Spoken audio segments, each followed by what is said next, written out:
Hi. Hello. Hello. Hey, if we could, since we're being live streamed, we've got a couple of members who are trying to make it through traffic, but we're going to go ahead and get started.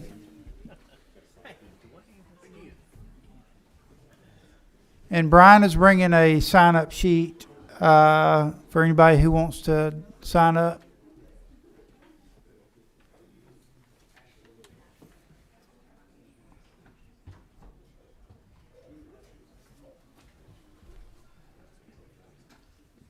We got Representative Park and Kennard are on their way. They said it'd be a couple of minutes late. So I'm going to ask, push your button there, Floor Leader Bonner. I'm going to let you open us in prayer. All right, let's pray. Heavenly Father, thank you so much for today. Thank you for this time together to consider these important issues. We just pray for wisdom and discernment as we work through these things, and pray that we make the best decisions for our constituents in the state of Georgia. In your name we pray. Amen. Thanks, sir. I'm not going to talk because I'm here to listen just like you are, but I do have two comments to make. Number one, this is not a United States congressional hearing, meaning they come up with an outcome and then they bring the people to prove their point. This is the opposite. We're here to learn and to see if our minds can be changed and to figure out. And with that, I've used this a lot, and it's a verse out of the Bible. And even if you don't subscribe to the Bible, you can't deny this is truth. This is Proverbs 18:17. The first to state his case seems right until another comes and cross-examines him. That's not intended to either side. It's intended to both sides. So if you came in here bent on we need to index, please be open-minded to hear the other side. If you're bent on we don't need to index, please try to. I guess what I'm saying, try to seek to to understand, not to be understood. Okay. So with that, we'll have Vice Chairman Kirby, since it was his bill, lead us off.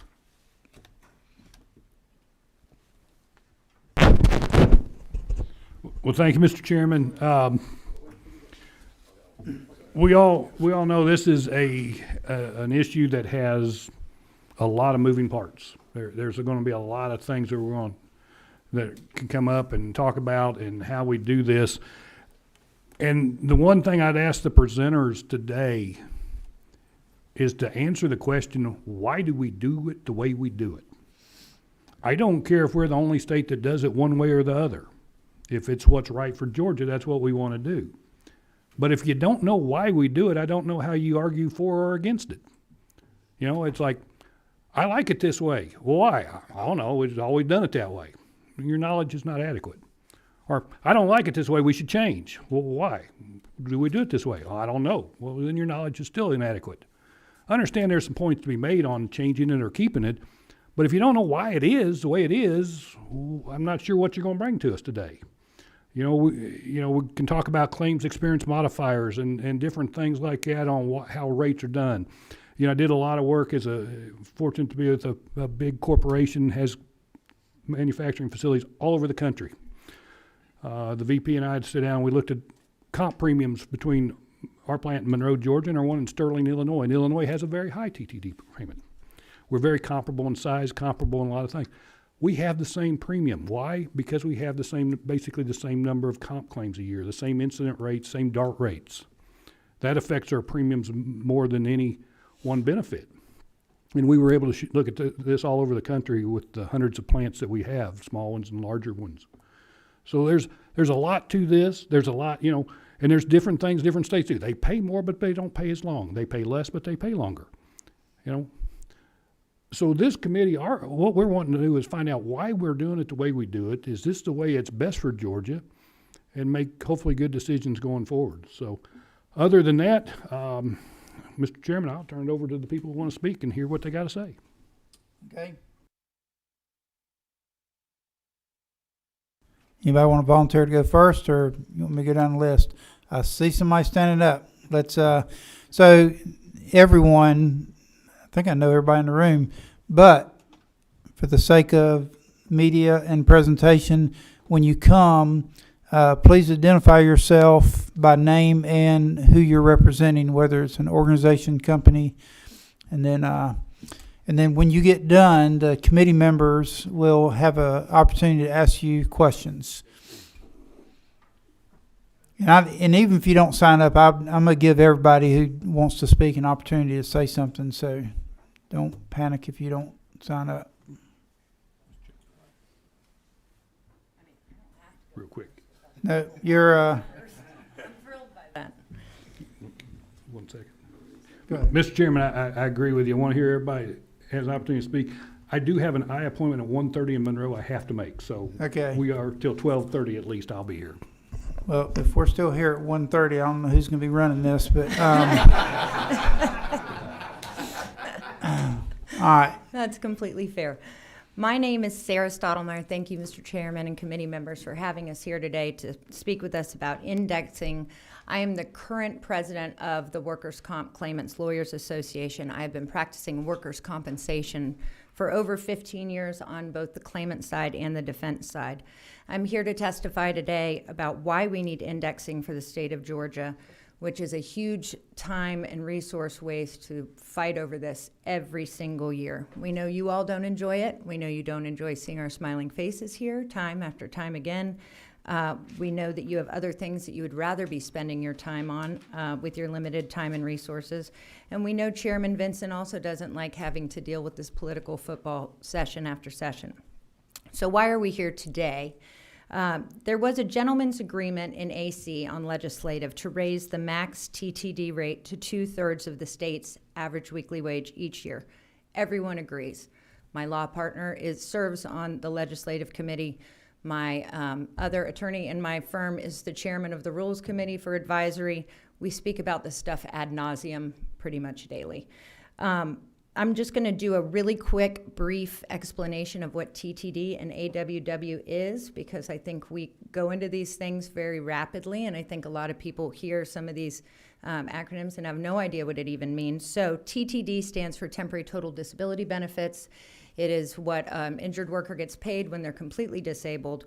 It's based on the average weekly wage at the time of their date of injury. It's calculated by the 13 weeks prior to their injury. So no, going forward, when people are talking about TTD and AWW, that's what they're speaking about. Last year in legislative on AC, there was an agreement to raise the TTD rate to $100. And to be honest, we wouldn't actually be here today had that gone through. It only went up $50 instead, despite the AC Legislative Committee agreeing to the $100, which is only 59% of the state's average weekly wage. So even when the advisory process works as it is supposed to, it often falls short of what its key goals are. So even though all sides agree, and it is true that all sides agree as far as a gentleman's agreement in legislative AC that we should keep the TTD rate at 2/3 of the average weekly wage for the state of Georgia, that continues to fall short. For the last 3 years, there was no legislative package coming out of legislative AC. What that means is there is no increase in TTD during those time periods. Then prior to that, there was a bump of $100, because prior to that, there was another 3-year gap. So the years that we are able to get a legislative package out of legislative AC, we generally are able to get an increase. Unfortunately, that falls significantly short to tying it to the 2/3 of the average weekly wage. Failure to understand what indexing the max comp rate actually does. So I think a lot of times when people hear that we're looking for a bump in the comp rate, everybody thinks that the entire system is going to get a lovely bump in the comp rate and then the system is going to collapse. That's simply not true. Your TTD rate is established on the day of your injury period. It's currently 2/3 of your average weekly wage at the time of your accident, or a max of $7.25 per week.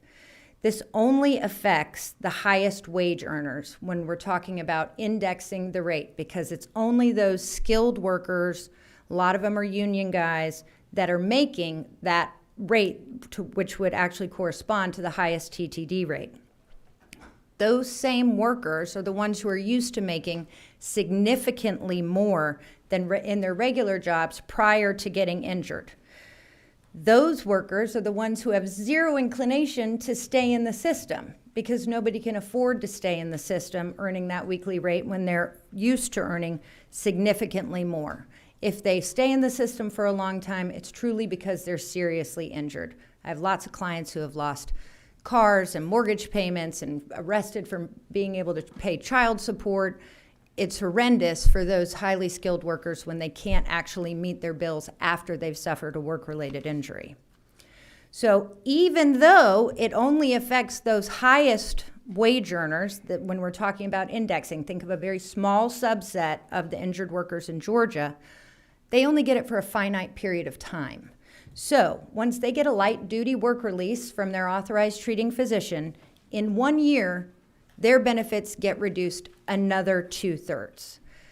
I'm going to give you a quick example of a client that's one of my favorite guys. His name's Brian. He was working as a set constructor on Black Panther. He fell through glass flooring, ended up going 10 feet down onto concrete. He's had 2 failed shoulder surgeries, 2 failed back surgeries, and a hip replacement. He has a 9th grade education. At the time of his injury, he was earning $1,622 per week. So we'll just say $1,600 a week, right? Since he's been in the system so long and he received a light duty work release, now to be honest, nobody's going to want Brian answering their phones at their office. So, I mean, it's kind of a way to just reduce his benefits. He is now earning $383 per week. So instead of having $6,500 a month to live on for his family, to pay his bills, to pay his mortgage, he's now living off of $1,500 a month. So even though we talk about raising the highest amount for those wage earners to just index it to 2/3, those highest wage earners, once they get a light duty work release, you're only entitled to those benefits for 1 more year, and then it goes down 2/3 of that amount again, okay? So this is, again, for a very finite period of time. How is a Georgia worker who's used to making $6,500 a month supposed to live off of $1,500 a month for their family if they're unable to go back to work? Simply put, they can't.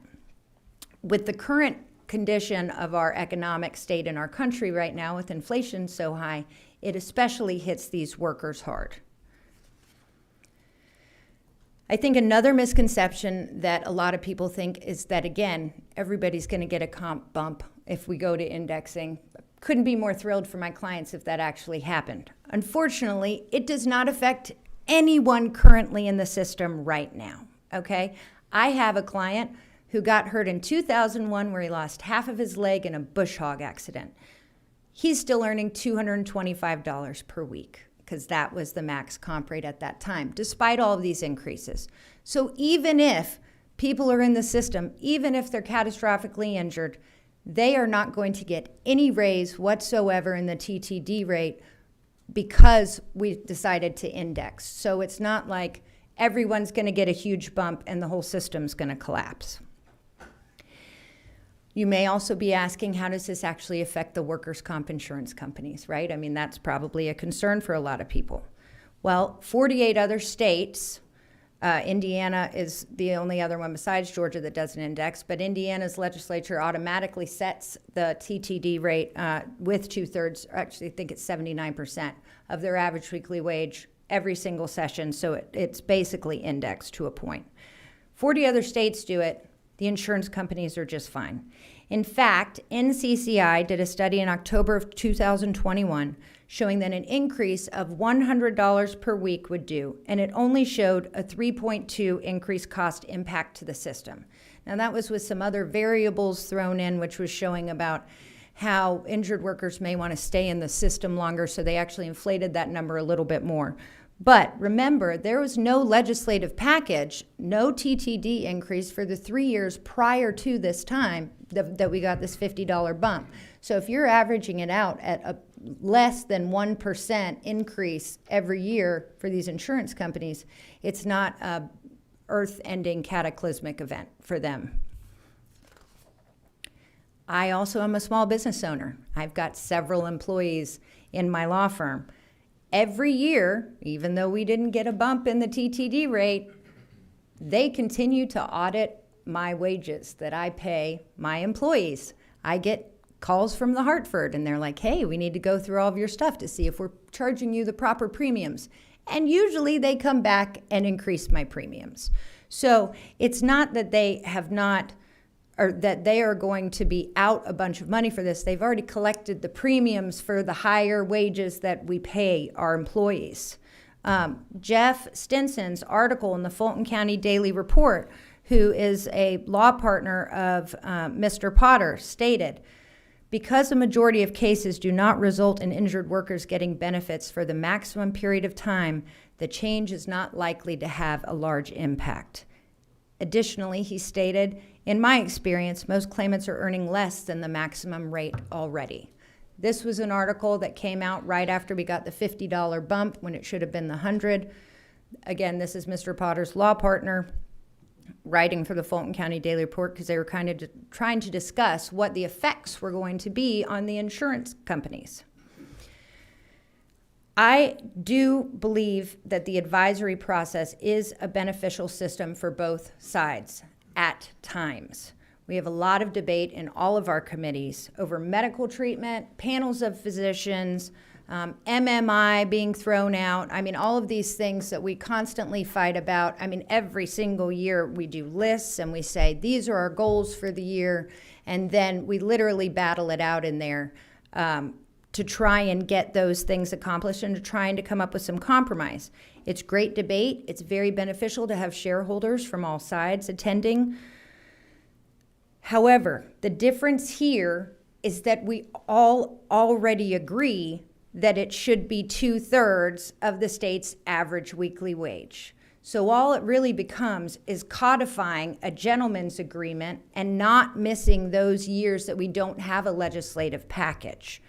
We've agreed upon it already. Everybody has made concessions to get that done. And the fact that it's become such a hot button issue when it's literally codifying something that is already in place is a little bit bizarre. Don't forget, too, that as I don't know if you all have been listening to The Economist lately, but there's a chance that there's a pretty strong recession coming our way. We are going to be tied to that indexing if it goes, which means it will go down. And the claimants bar and injured workers, they will receive, the claimants bar will be behind that because that's what we fought for. So it really comes down to hell or high water. We're tied to that indexing, recession or a boom. And that's okay. So it's really time for Georgia to just join the rest of the nation in trying to get something done for our highest wage earners, because right now they're being failed in the system.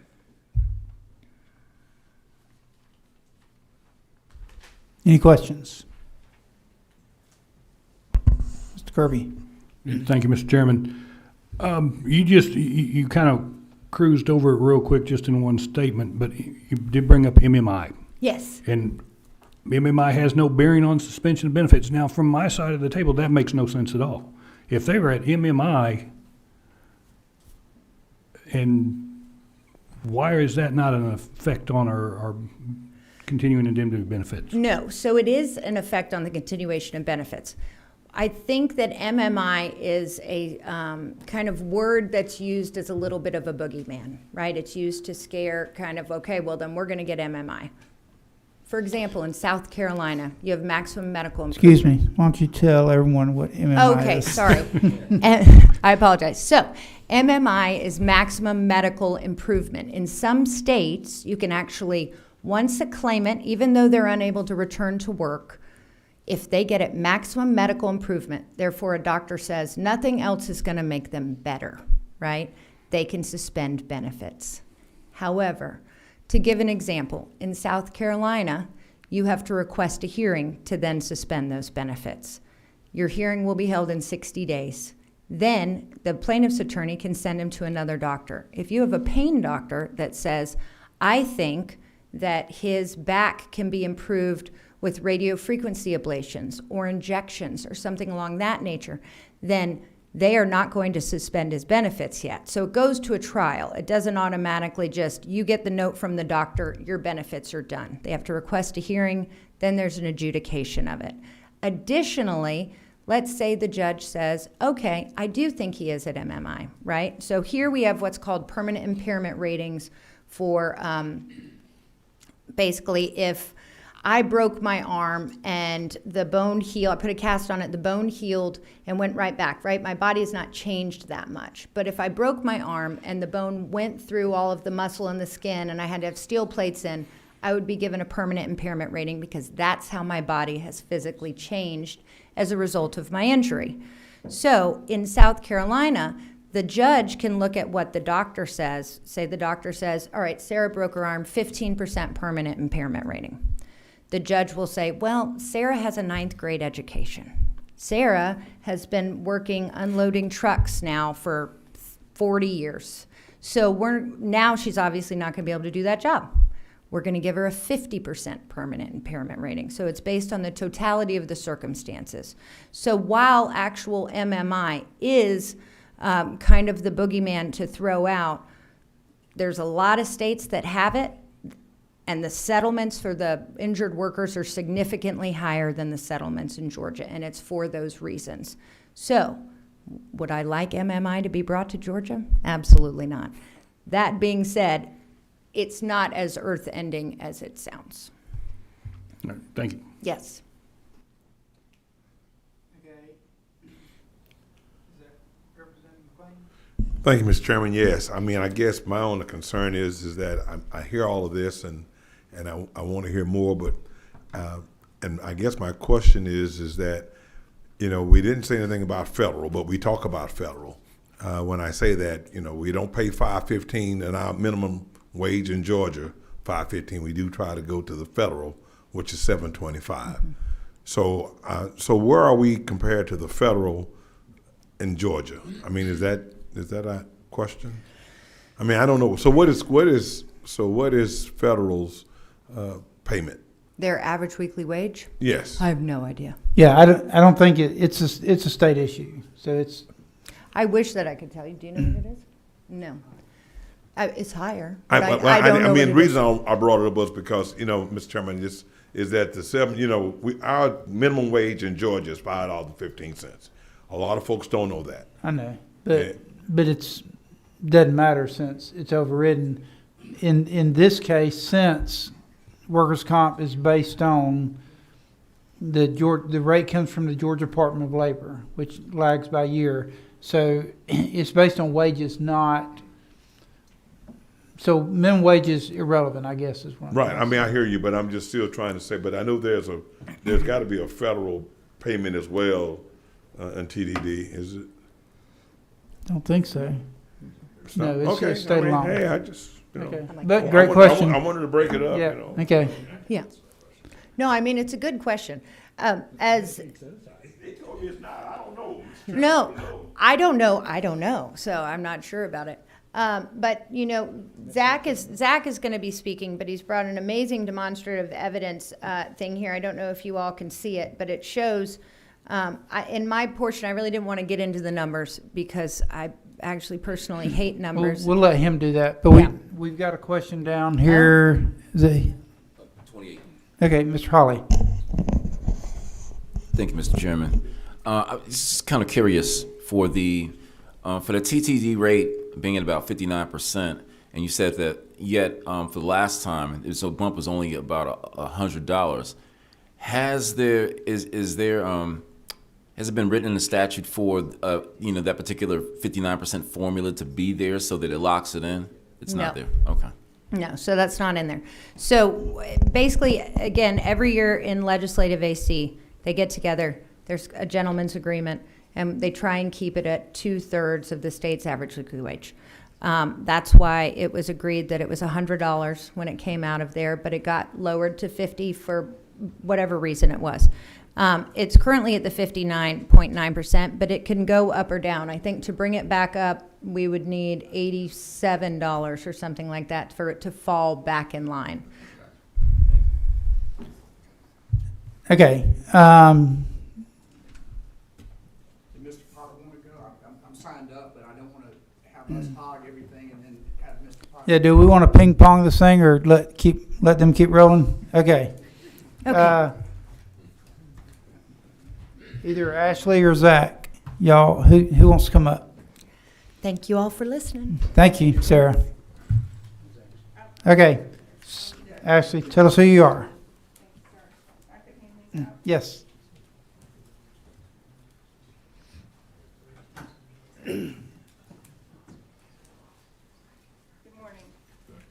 Morning. My name is Ashley Abercrombie. I'm the Director of the Property and Casualty Programs for the Association County Commissioners of Georgia.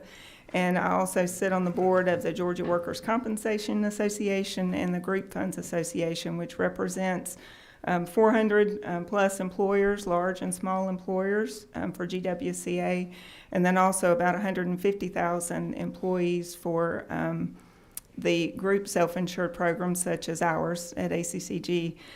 So I'm here speaking on their behalf today. Not all of those members have signed on because of time and maybe because of opinion, but we do have several that are on that list, as well as something that was written on behalf of our group, collectively expressing our concern with indexing. Just want to remind everybody the purpose of indemnity benefits is to provide just a temporary substitute for their income while they're receiving medical treatment, with the whole goal of getting those employees back to work.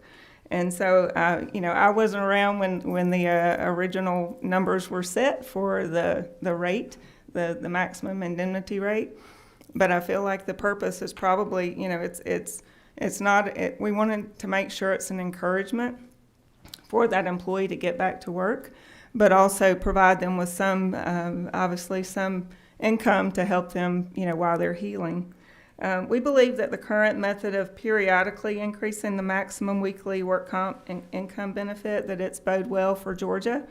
It allows a fair amount of give and take between the employers and the employees.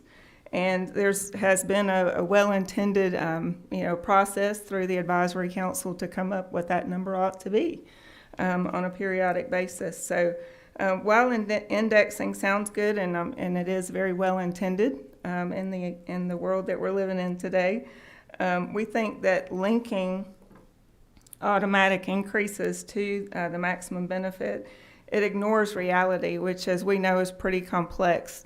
We are in the most complex world that I've lived in my years, due to COVID, due to the inflation, recession, rumors of wars, and foreign competition, et cetera.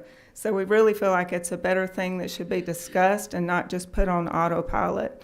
And that's been the purpose, as I understand it, for having these discussions periodically and just trying to make sure that we take everything into account. So it's already mentioned about, with indexing, we feel like there would need to be some countermeasures taken to kind of balance raising that maximum number. And one of those, as mentioned before, is the automatic termination of disability, so that when they reach MMI, then the benefits would be cut off, as they are in other southeastern states that do index currently. And as mentioned right now, our benefits, MMI has no bearing on the benefits that we pay here in Georgia. And also pure subrogation is mentioned in that handout that I provided. So in most other southeastern states that have indexing, the payer would receive a full recovery less fees and the remainder to the plaintiff, whereas in Georgia, the plaintiff is made whole if there is subrogation opportunity. So they get more benefits that way, the way that we currently have it here in Georgia. Also with indexing in other states, they have an employer-only selection sometimes of medical providers. And in Georgia, we have what's called a panel of physicians. So the employer has input on who those doctors would be, up to 6 different options for the employee, but the employee has the ability to choose from that list of 6.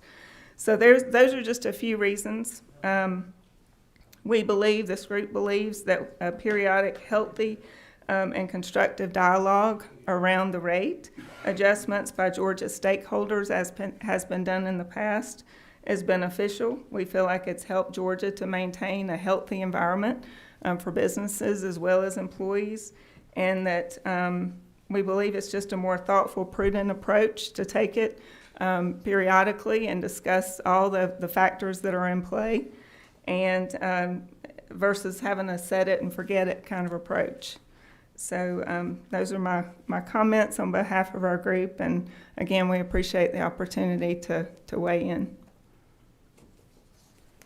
Any questions? Representative Park? Thank you, Mr. Chairman.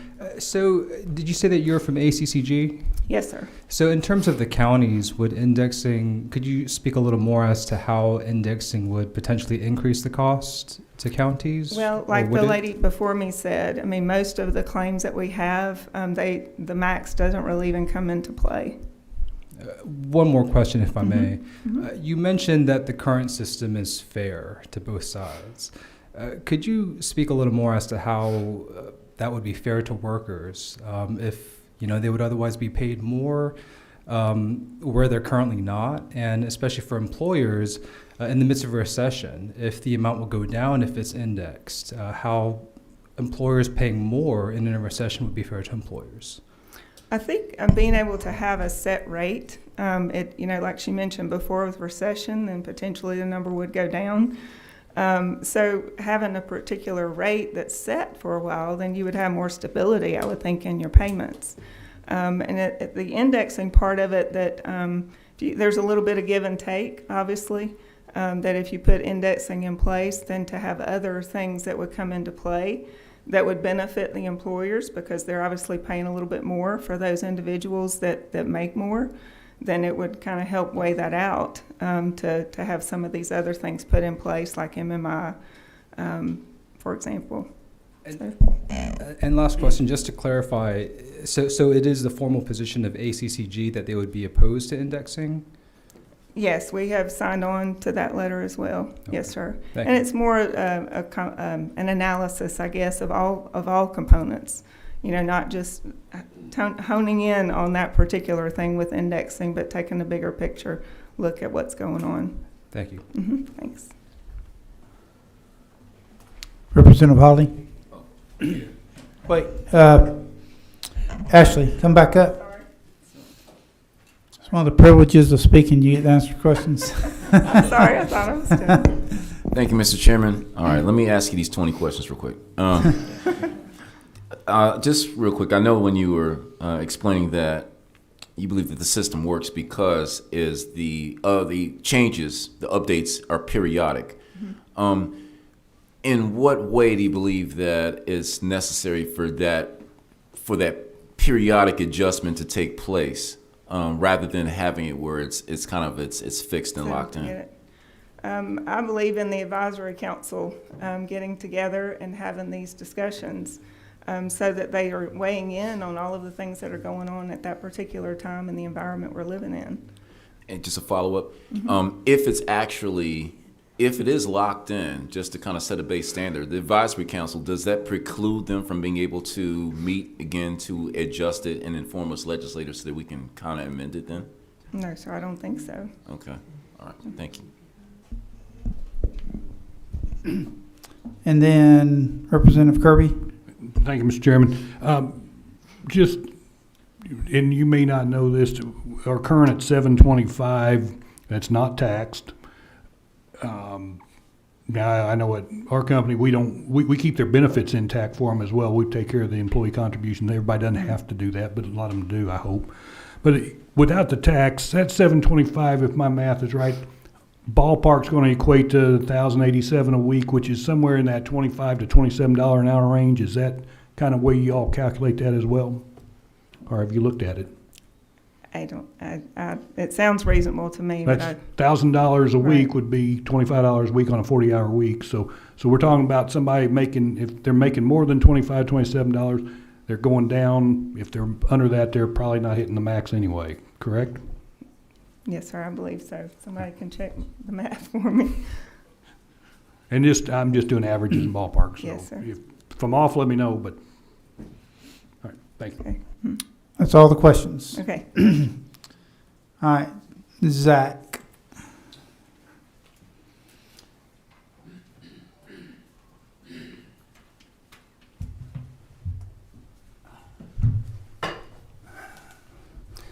Hello, everyone. I'm Zach Hendon. I'm the immediate past president of the WCCL.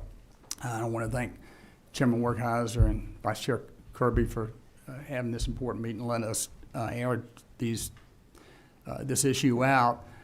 And I also am mindful that after I speak, there's others that are going to be coming behind me that may raise issues that I won't get to address. But if y'all have any questions about those, we would be happy to address any questions that are brought up from anything said after us.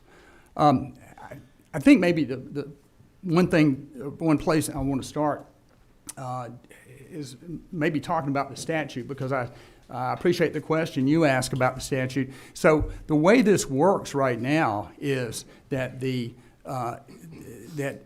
statute says that the TTD rate, or that's the temporary total benefit rate, is now $725 a week. And that's the max rate. In other words, it's 2/3 of the average weekly wage for that particular worker to a max of $725 a week. So anytime that has to be changed, the legislature has to go in and say, okay, we're taking that statute away, and now it's going to be $825 a week, or whatever the number is. And it needs to be done every year, because there are adjustments that should be made every year. So in answer to your question, it is set in the statute right now what the particular number is. So in order for that to change, it's got to come back to y'all again for the statute. Sarah did a great job of explaining that answer about MMI, about why it's not in the other states. We've been threatened with MMI for many years now, but in the other states, there's lots of different ways that they handle MMI. But here's the thing that Georgia has that that no one's brought up yet, that no other state has, and they have Section 104. Okay, so the way this works is that you've got an average weekly wage, then the worker gets 2/3 of that average weekly wage to a max of $725 for dates of accident after July 1st. And then after if the worker is on light duty, for the way the statute's worded, if he's on light duty for 52 weeks, consecutive weeks, or 78 aggregate weeks, then that worker's benefit is cut by another 2/3. In a lot of ways, and it's unilateral. All the insurance company has to do is file a form, and it happens. And so when you've got a worker that's cut by 2/3, then cut by 2/3 again, that's pretty devastating to begin with. So in some ways, it might be worse than MMI. But anyway, I wanted to cover those things because that hadn't been asked yet. And the lady that was here just before me talked about other states having, like we have posted panel of physicians. Well, the posted panel of physicians, so the employer is supposed to post a panel, and the employer and insurance company, usually it's the insurance company, gets to choose all 6 physicians on that panel. And the way the rules are worded now, they can choose 6 physicians that are from, I won't name any, but an industrial clinic, and have 1 orthopedist if they want to, and that's a valid panel. So that's sort of a red herring. What we're here today to talk about is not all these other issues. I mean, they want to bring the other issues in as a collective whole. But if you look at it, every year, somehow, the comp rate, the max comp rate, would need to be tweaked. And so that's the only question is, what's the best way to tweak it, and how do we fairly tweak it? You know, y'all have got a lot on your platter. You've got foster care, you've got Second Amendment rights, you've got stuff that you deal with every year. This is not one of those things that needs to be on the legislative platter. If instead of having the statute where we say it's a specific number that caps at a specific number each year, if we had it and it said, all right, we're going to set this statute at the number everybody agrees with, and that's 2/3 of the average weekly wage, then you set it based on the Department of Labor numbers for what the average weekly wage is, and then every year it just self-adjusts. Y'all never have to worry about this issue again. And it self-adjusts fairly. It's fair to our side and it's fair to their side because it can, like I said, it's a recession, it can go down. I did prepare a model just to kind of show you what the other states do. And I did have it sitting up there, but it was a little tall. You can move it back up if you want to. Okay, can everybody see it, or is that? We can't see the bottom. Can't see the bottom. Let's see if I can do this without.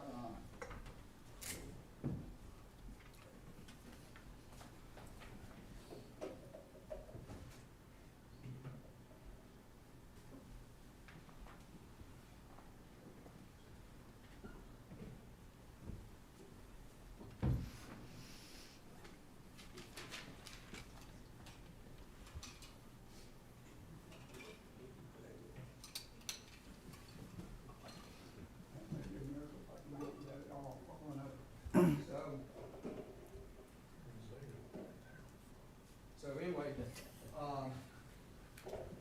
and so if you see the bottom 4 states that index are indexing at 2/3. So when you look at the national average, they're indexing at 2/3. You got 8 more that index between 70% and 91%.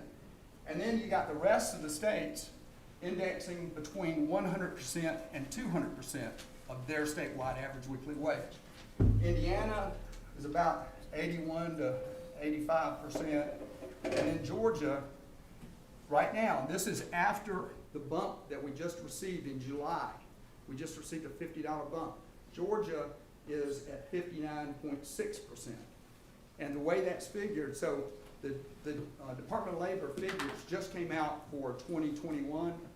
So we're already 6 months behind that. But the private sector average weekly wage for 2021 is $12.16. And so if you take the $725 divided by $12.16, that gives you the 59.6%. So, really, we've got a number that we had already agreed on, and that's 66 2/3%. So if that's not an issue, then there's no reason not to put that on automatic pilot and let the thing be indexed. The current system, and I'm a supporter of the chairman's advisory system, and but on this issue, it's not working, and it hasn't been working for some time. So for the last 6 years, as Sarah was going over, we've had 3 years where we had 0 benefits, and then we got a $100 bump back in 2019. And that caused a lot of turmoil on the insurance side because they're up in arms. How can you do $100? Well, if it would have been indexed, it would have been $33 per year. Nobody would have even noticed it. And you know what probably went up during those 3 years? Insurance premiums went up.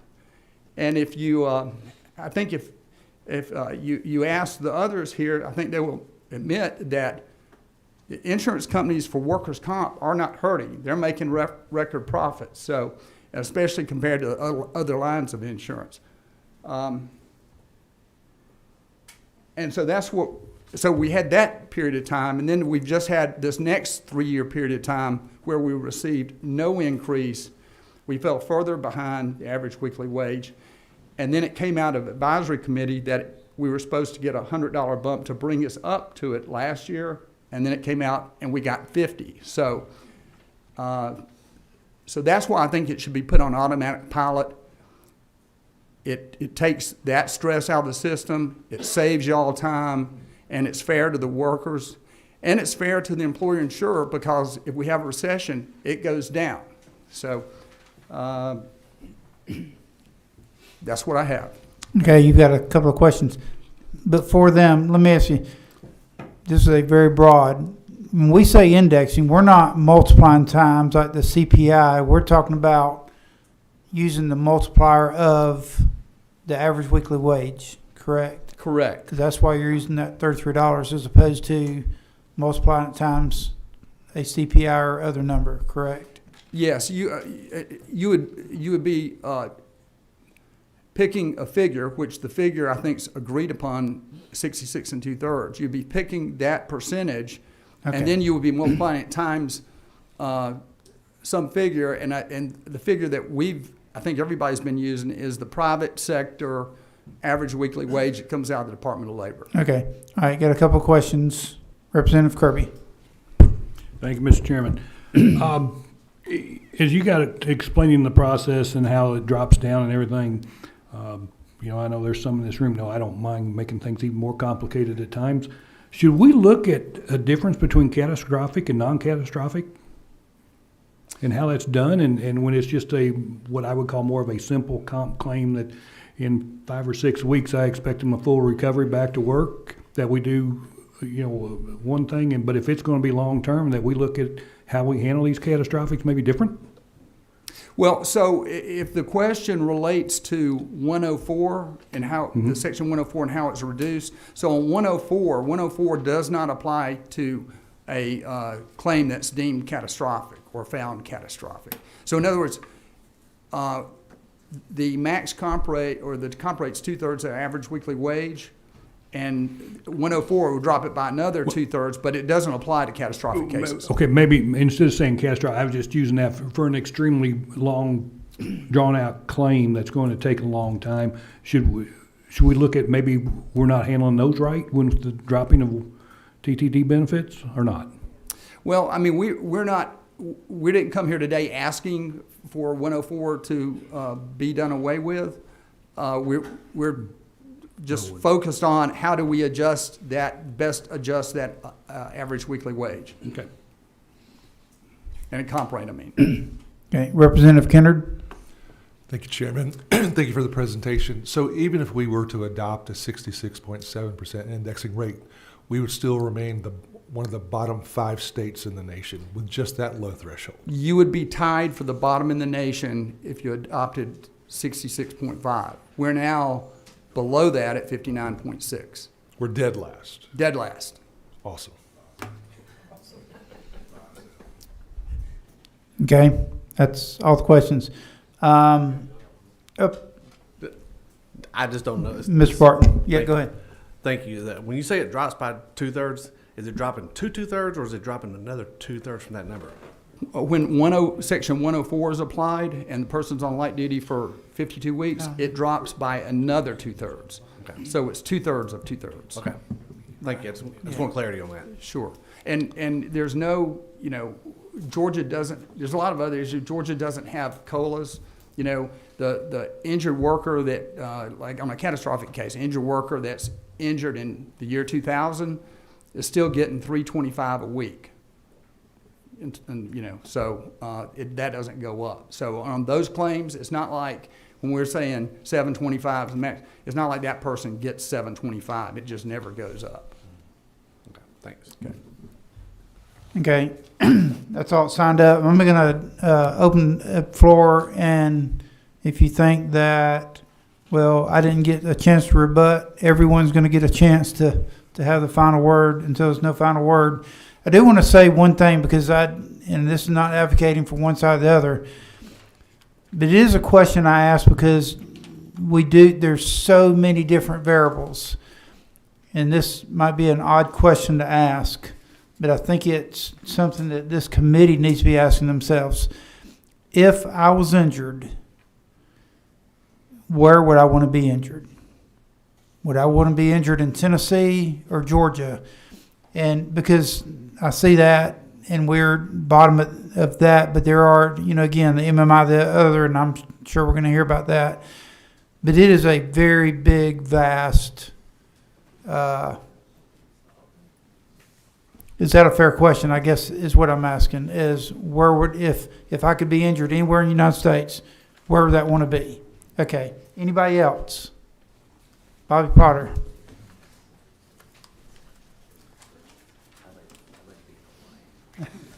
Bonner says he'd like to be in Hawaii.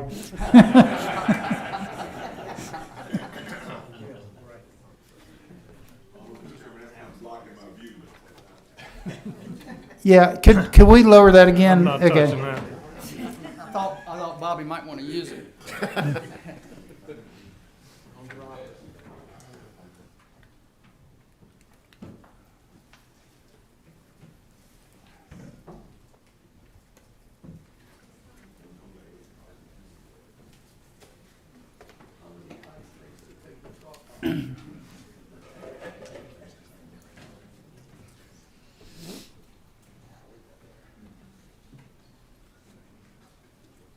Thank y'all.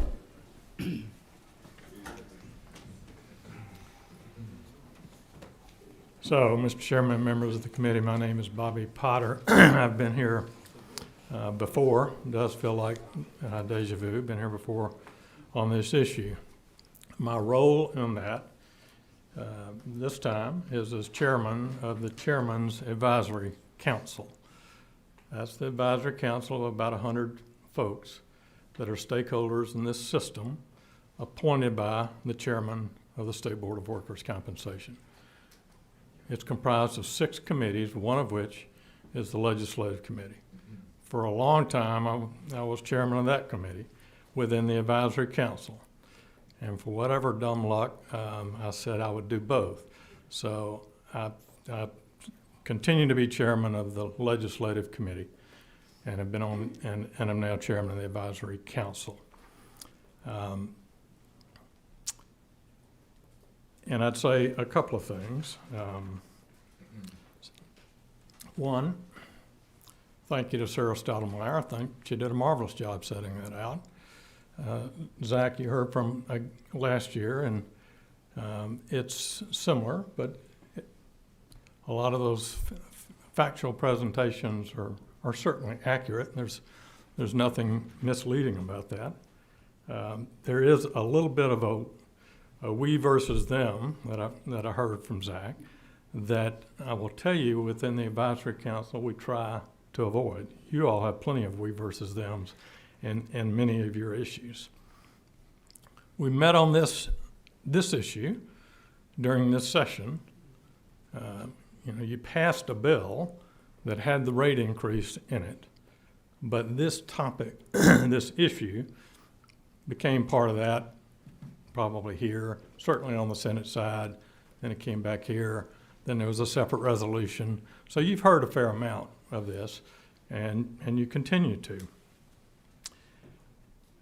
I would say this about the other factors, and some of you have touched on, this is a complex system, and it's, Representative McLean, it is state-based. There is a federal workers' compensation system for federal employees, but it's sort of apples and oranges. It's run by a different entity, and it is applicable to just those employees. The other factors that are significant, and I would differ from Zach from this perspective. At least by me, I don't threaten MMI or some of these other items. They are part of the puzzle of other states. That's just part of it. And I suspect that's in a handout that you all have. I haven't seen that and don't have it, but the duration of benefits is a critical component. The suspension mechanism of benefits is a critical component. Some have used that term here today, MMI. That's one method of doing that. And then Sarah talked about South Carolina. There are certainly others in other surrounding states. The cause of the injury, whether it is a dominant cause or whether it's the straw that broke the camel's back, is a factor in a number of states. I know what that means, but everybody else may not. Give us an example of dominant cause. One of the hooplas in Florida some years ago, when there was pressure built up on that system, cost pressure, one of the factors that they have passed is dominant cause. For an injury to be compensable, it needs to be the work or work injury needs to be the dominant cause of that. There's, I've heard in the last few days that there may be a change in Tennessee law that it uses a different term, but it's basically the same thing. So as opposed to, as an example, you've worked 30 years and you have a degenerative back condition, but you've been over at some point and your back got considerably worse. Well, what's the dominant cause of that? It might be the 30 years, but it might be bending over as an aggravation. Right now in Georgia, the bending over as an aggravation is an injury. That's an injury. Repetitive use, carpal tunnel, was a big deal in Georgia and other states. I mean, it still exists, but particularly in the poultry industry.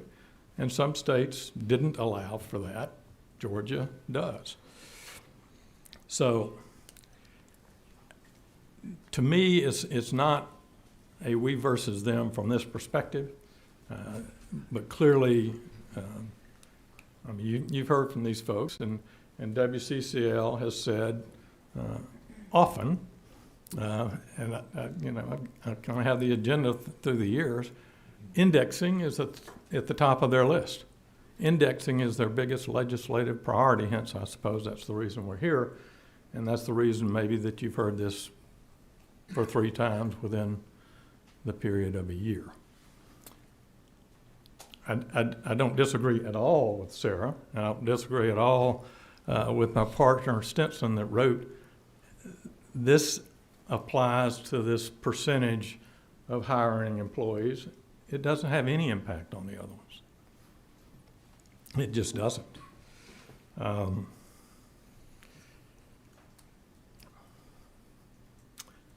But the catch is, and one other aspect I would raise, and maybe take some disagreement.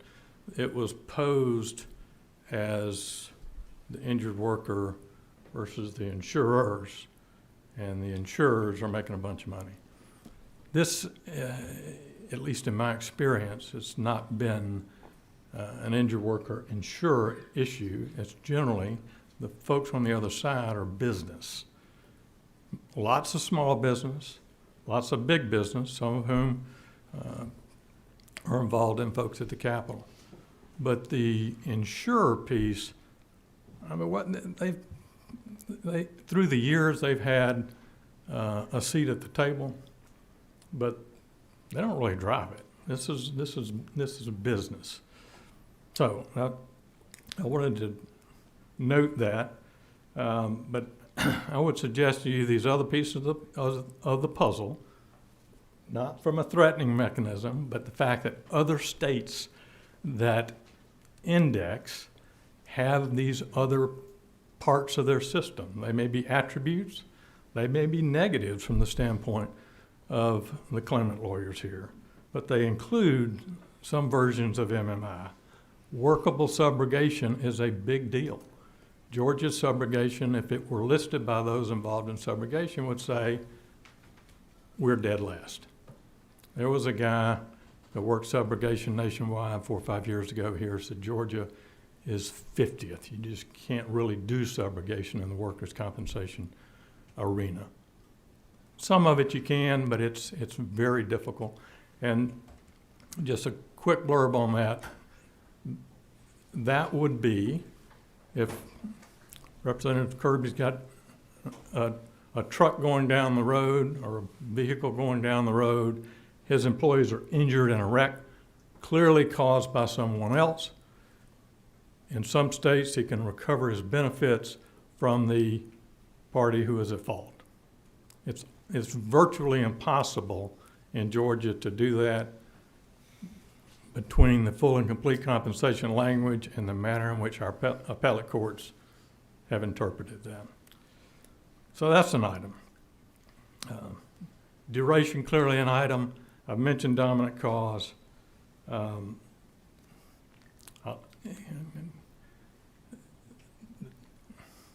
Attorney fees are, the manner in which attorney fees are paid are quite different in some other states and these surrounding states. I don't suggest any change there. I'm not threatening any change there. I think ours is fine, but clearly it's different in other states and less favorable to the folks that are sitting here.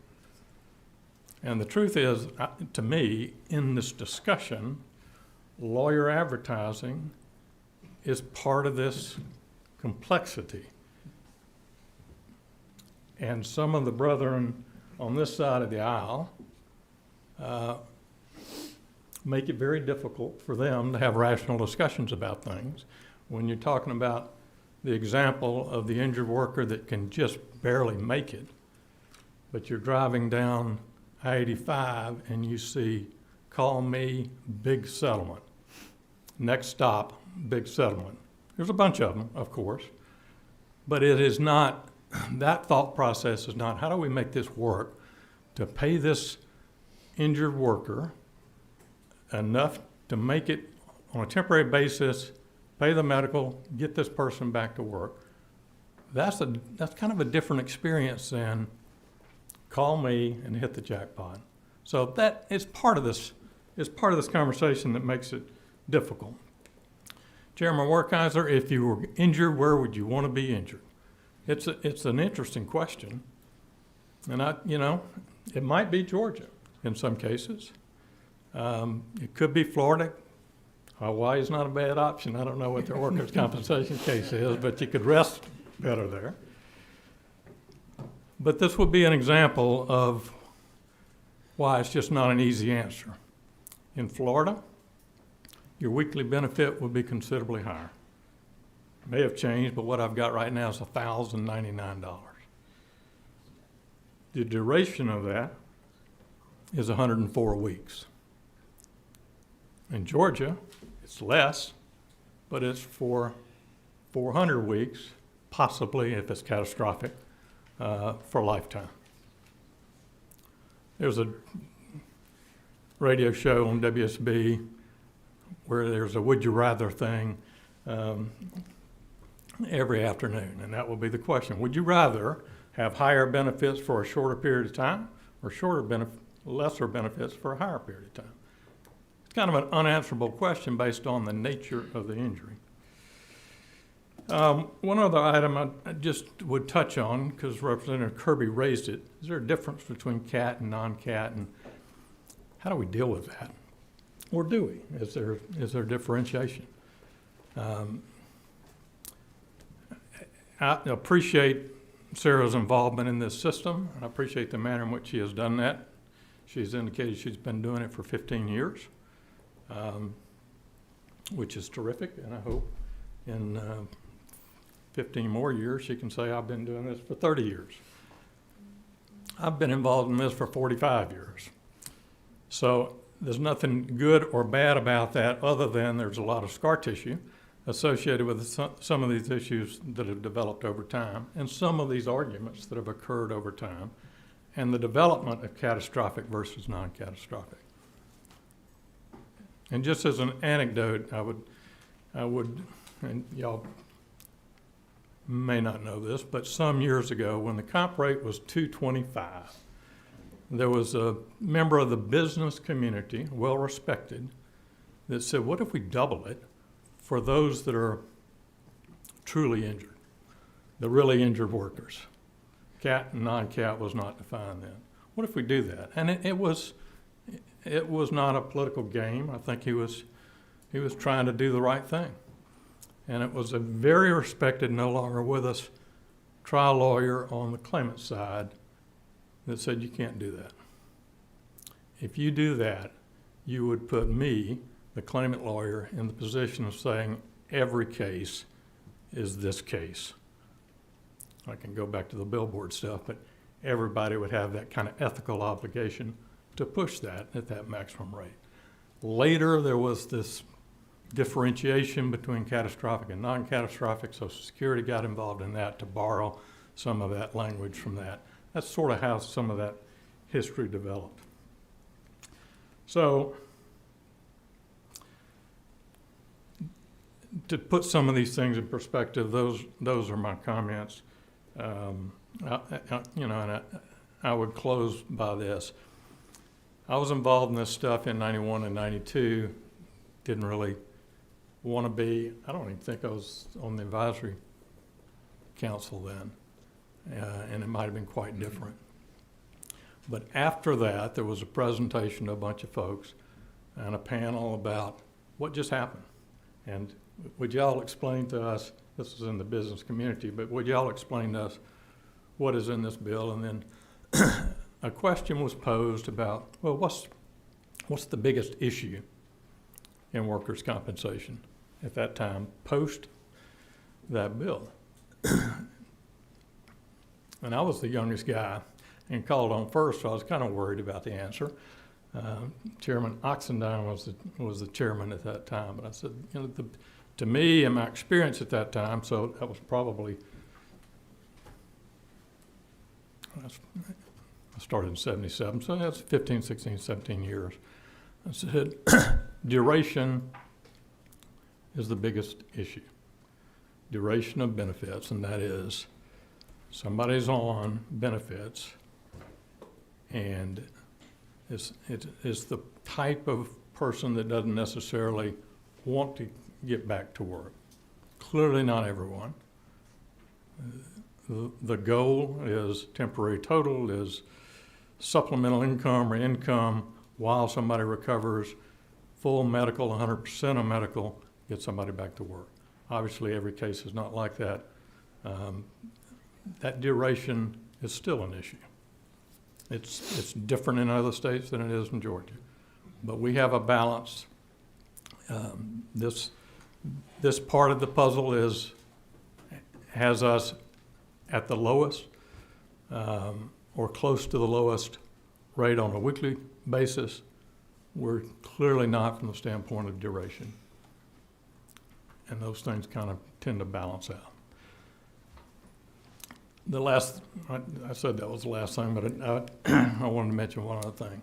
To validate what Sarah had indicated, what Zach had indicated, last year, because I indicated it, I was sitting here, standing here, saying the advisory council at a meeting and the legislative committee of the advisory council recommended the $100 increase. And I still do. I wish it had happened that way. And I still recommend the catch-up for this coming year. And my goal, we've got a meeting in a couple of weeks and then another in October. And I've talked to some folks beforehand on both sides of the aisle. My recommendation, my personal recommendation would be to make the bump and do a catch-up. It's going to be kind of a round number, but that's my recommendation. Not as a trade of all these other things that we've talked about, but if we get into indexing, there's going to be discussions of trade and what would work better and what would work not. The reason the advisory council is named advisory council is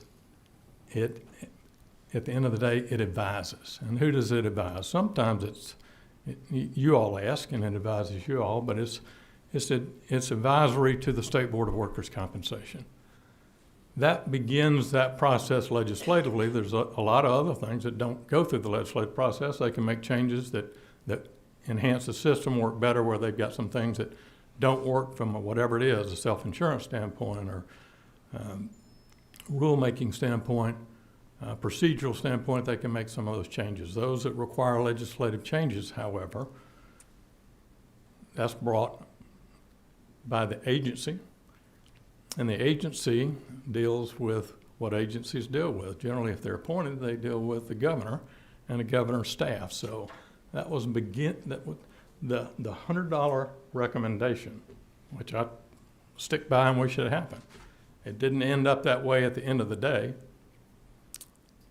The advisory council recommended it. I think it was a solid recommendation, and I would stand by that. So those are my comments. You've got a couple of questions, Representative Kirby? You didn't have to start with me. I want to hear from others first. I can change it. I was going by how they lit up. I figured they can probably ask some of the same. And of course, from my friend Bobby, nothing but friendly questions. Why, I don't remember, I remember the discussion, but why did we drop it $50 from what the advisory council wanted originally? Do you recall why we did that? Why that was done? It wasn't dropped. They recommended $100. But how did it end up at 50? How did that? Between the agency and the governor just one of those legislative things, right? Okay. I think the chairman has probably appropriately responded to that. All right. Second question, and you may not know this. In Georgia, of course, we talk about exclusive remedy income. Is that universal in all 50 states or not? Do you know? Or Is exclusive remedy? Mm-hmm. At the risk of not knowing what every state is, I would say generally yes. Okay. And you talking about being around for 45 years. We started off talking about why did we get this system that we have. Do you have any recollection? I mean, research looks like we started off at 2/3 of the median income, but we did it as a number. And do you have any reason why it was done that way when it started? Not, here's my guess, and Okay. it would be a guess. So That's fine. 45 years is still less than half the time the system has been in place. It started in Georgia in 1920. And so the 100th anniversary was a couple of years ago, but what happened then, of course, was COVID. So there was going to be a 100th celebration, and ultimately I was asked to participate in a Zoom video, something or other, looking back at the history of workers' compensation. It probably would have been borrowed from New York. New York was one of the first states in the country that implemented that system, and I think that was borrowed from Europe. But it developed early, and the dollar benefits were today astonishingly low. Of course, it's all relative, but at some point it was $12, and then it was $16. Ashley had mentioned taking things into account that occur. COVID obviously was something that occurred that affected everybody, but it certainly affected business in a very big way when businesses were ordered to be closed. She mentioned war, or the threat of war. We haven't felt that way in the United States so much, but maybe we're feeling it now with the supply chain issues and all that have an effect on business. But during those war years, what I generally refer to in World War II, that benefit stayed the same. It's either 5 or 6 years. It stayed the same because of conditions unrelated to the workers' compensation system. Final question. NCCI, I think we're in the top 10 highest claims experience modifiers in the country. Is that about right? 9th, I think, last I looked. What, you got an opinion on why our modifier is so high compared to other states? Oh, and I can look at the board guys too. I thought they Yeah, might. I Is that about right where we are? It's about 9th highest, I think. I'll check on that. Okay. Yeah, I don't know the answer to that. All right. I would say also anecdotally that I'd heard from a big business that you all would recognize that has outlets in Florida and outlets in Georgia, and for whatever reason, as this person tells me, their claims experience is higher in Georgia than Florida. I don't know what to make of that, other than it's not all about the dollar benefits. Thank you. Representative Park. Thank you, Mr. Chairman. Mr. Potter, I always appreciate the wisdom based on your experience, which you impart. I do have a few questions, which I hope we can discuss and just have a dialogue, really. And I do apologize. I'll do what I can to ask some friendly questions, but if they don't come across friendly, apologies. So first off, when it comes to all the statements on this Georgia business organizations against indexing, is that would you essentially agree with all of these statements included by these business associations, the ACCG and GMA? So what I indicated a few minutes ago, and I was tardy. I got involved in school traffic, but I don't have that. So I saw something, I don't know, several weeks ago that had some bullet points, but I don't think it is that, where signatures are collected. So just so that I could get a better understanding of both sides of this issue, because clearly workers' comp is a complex system, but at least when it comes to indexing, the issue seems, at least in my mind, relatively straightforward and simple. One, if it's simply a matter of codifying a gentleman's agreement, which would still keep Georgia at the very bottom in the nation as to what injured workers are paid.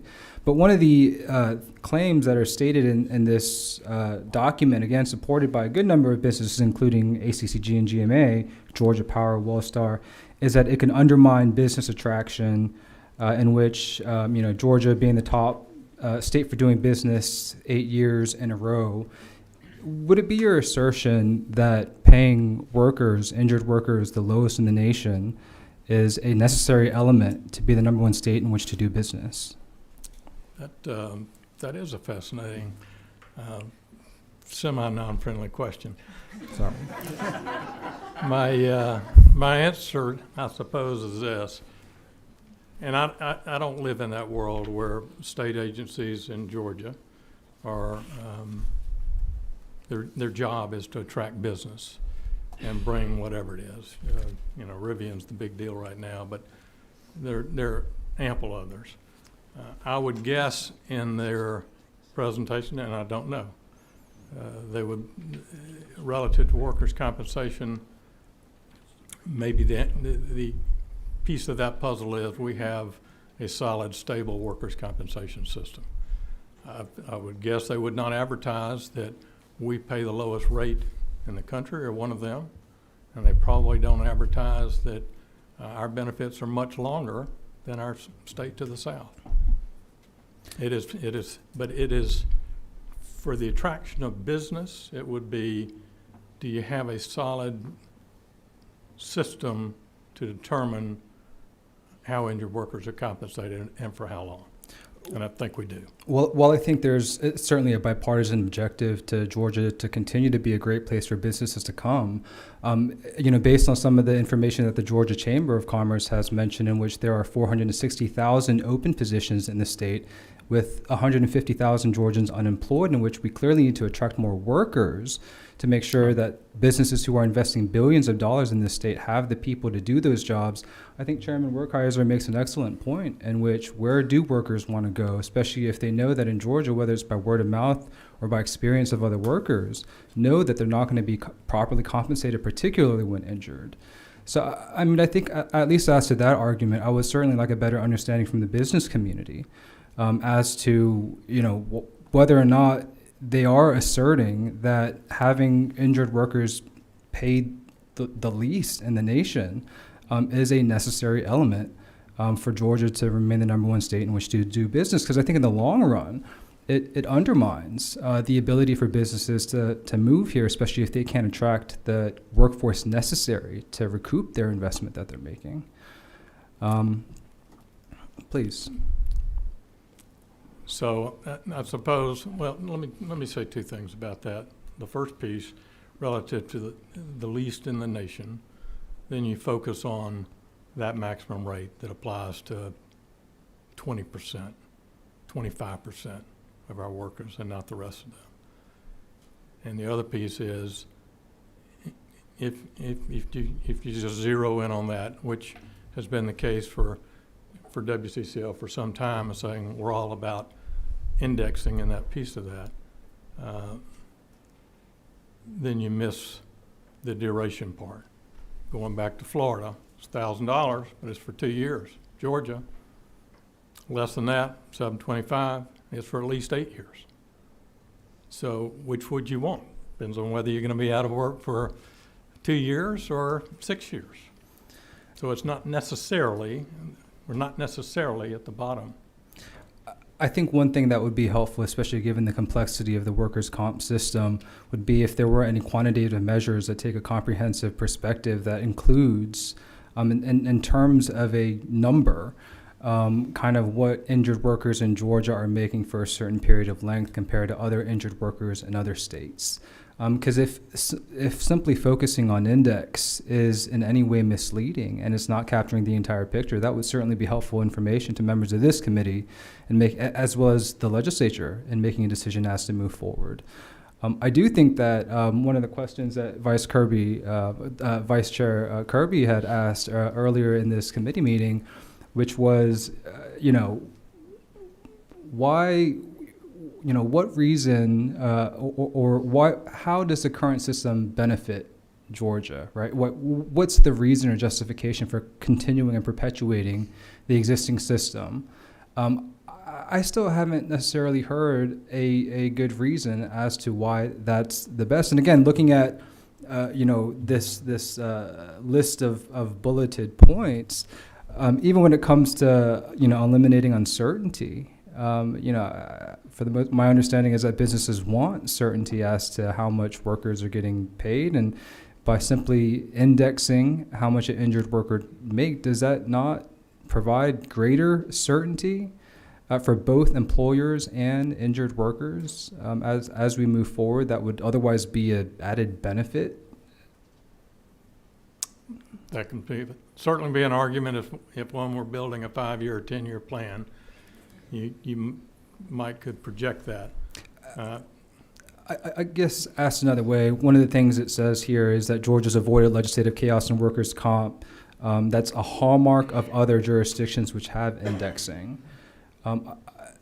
Again, if we're simply looking at indexing, I think a holistic perspective and what those other issues are would help inform our understanding of whether or not that's actually true. That's in my mind. I don't know if there's chaos in 49 or 48 other states. Sounds like Indiana does something a little different. I am confident there was, if not chaos, there was an upheaval in the Florida system about a decade ago with some fairly draconian measures that favored business and did not favor injured workers and did not favor attorneys for injured workers. One of the things that I think the advisory council does is, at least attempts to do, is to try to keep pressure building up from one side or the other where some upheaval occurs. And that upheaval occurred in 91 and 92 that really infected and affected the legislature a good bit. And it's, for the most part, been avoided since then. Maybe that's the answer. The other piece I would say, relative to the things that you're reading from, all of my time involved in this process has been on the defense side. I'm just sort of a stable kind of person. I went to work at Swift Curry McGee and Hires when there were 30 lawyers, and that was in 1977. I've been there the whole time. I've probably had 2 claimant cases while I was there, but I'm on the defense side. So I've done that. I represent employers and insurers, and it's likely that I would personally agree with a fair amount of what you have read from. But when Chairman Vinson asked me to chair the advisory council, it puts me in this role of trying to balance things out and not be an advocate for one side or the other, and hear from Rebecca and Sarah and Zach and Robert in one ear, and and you all will hear it, and from business folks on the other side with differing viewpoints. And that committee tries to balance some of those things out, and also tries to balance out what folks at the State Board of Workers' Compensation, their judges, their staff people say, this has become a problem for us, whatever it is. And a number of times over the years, they have raised something and it's been fixed in that manner without having to present it first here. So, Mr. Potter, especially based on prior testimony, I think there's certainly bipartisan support on this committee for the advisory committee and the good work that it's done, not just to help ensure that balance on both sides, but would it be your assertion then that simply going to automatic indexing would in any way undermine the function or ability for the advisory committee to function as we move forward, if that was the decision of this legislature? You know, not a lot of things are the end of the world, but I would say when Ashley testified and presented that, and whatever you have with so many signatures, and because at least as I heard it from time constraints, there would have been more, but there's not many, there would be significant opposition to indexing. We'll feel it in the advisory council. You all will feel it here. So it's, for whatever reason, it's more of a hypercharged issue, maybe than it should be, but it is. It becomes a political issue, and for all the reasons that the chairman referenced about the difference, and the timetable from advisory council to the board to the legislature through the governor's office, there's a lot of permutations that are involved in that. At least based on my experience on this committee, oftentimes I think, especially under the leadership of Chairman Werkheiser, there's been a very intentional effort to have a balance between labor and industry, employers and employees. And, again, I'm just still having a difficult time understanding why this is such a controversial issue for employers when it's simply indexing the TTD benefit, which would keep the state of Georgia still at the very bottom, and if there's nominal or marginal cost to insurance costs, and I still haven't heard any reason why, or any good reasons that justify not indexing and remaining an outlier that keeps us not just at the bottom but the very bottom. So certainly I think from members of our business community and from employers, any additional information that y'all can provide to me would be greatly appreciated if I'm missing something. But if it's a matter of just politics because you don't want something, that's one thing. But if it's a matter of trying to ensure that injured workers in this state are, again, receiving the benefits that they're otherwise entitled to in a fair manner that would still keep them at the bottom of the state in this country. Again, I think if y'all could help me better understand that dynamic, I think I'd appreciate that. So thank you for that. That may be at the risk of repeating myself. You indicated that the bottom and the very bottom a couple of times there, and that is of one element of the workers' compensation system. Let me just interject there because in comparison, I kind of cringe when I hear the bottom two. So in Georgia, in Florida, your max would be $24,000 that you receive.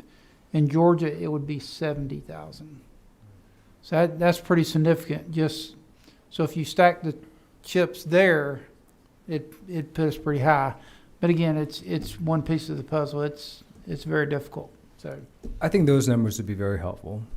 right? You know, if an injured worker in Florida is making a third of what an injured worker, taking all factors into consideration in Georgia, it'd be nice to have some quantifiable data as we're trying to determine what the best public policy is for both employers and employees as we move forward. Thank you, Mr. Potter. Sir. Okay, I think Representative McLean was next. Thank you, Mr. Chairman. You know, I guess you've been on so long, Ms. Potter, I've almost forgot, but I did want to say thanks very much because I was concerned that I kind of thought federal had something too, even though they're apples and oranges. I did figure that they had something that was comparable too. I guess optics is what got me, and I said the optics was when Zach showed that we're on the bottom.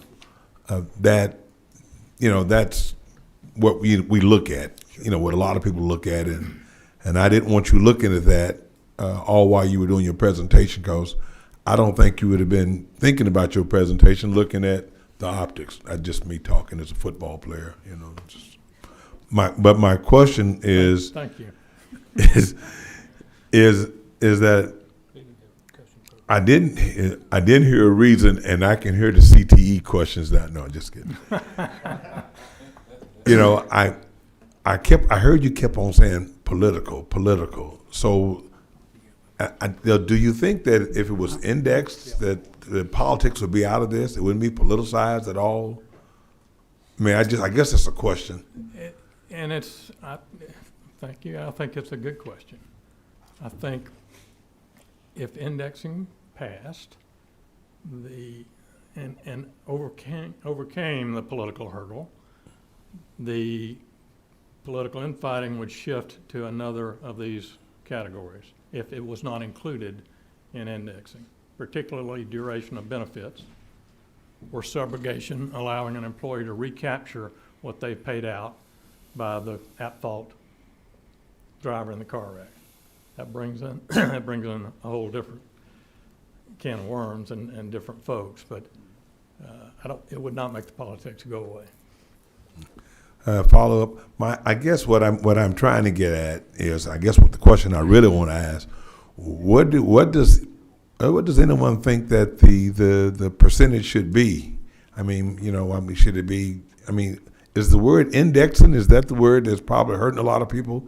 Could we just say that we set it at 68% instead of calling it indexing, and just say 68% or 69%, or? I don't know. I think the catch is probably whatever the term of art is, whether it's indexing or if it's tied to.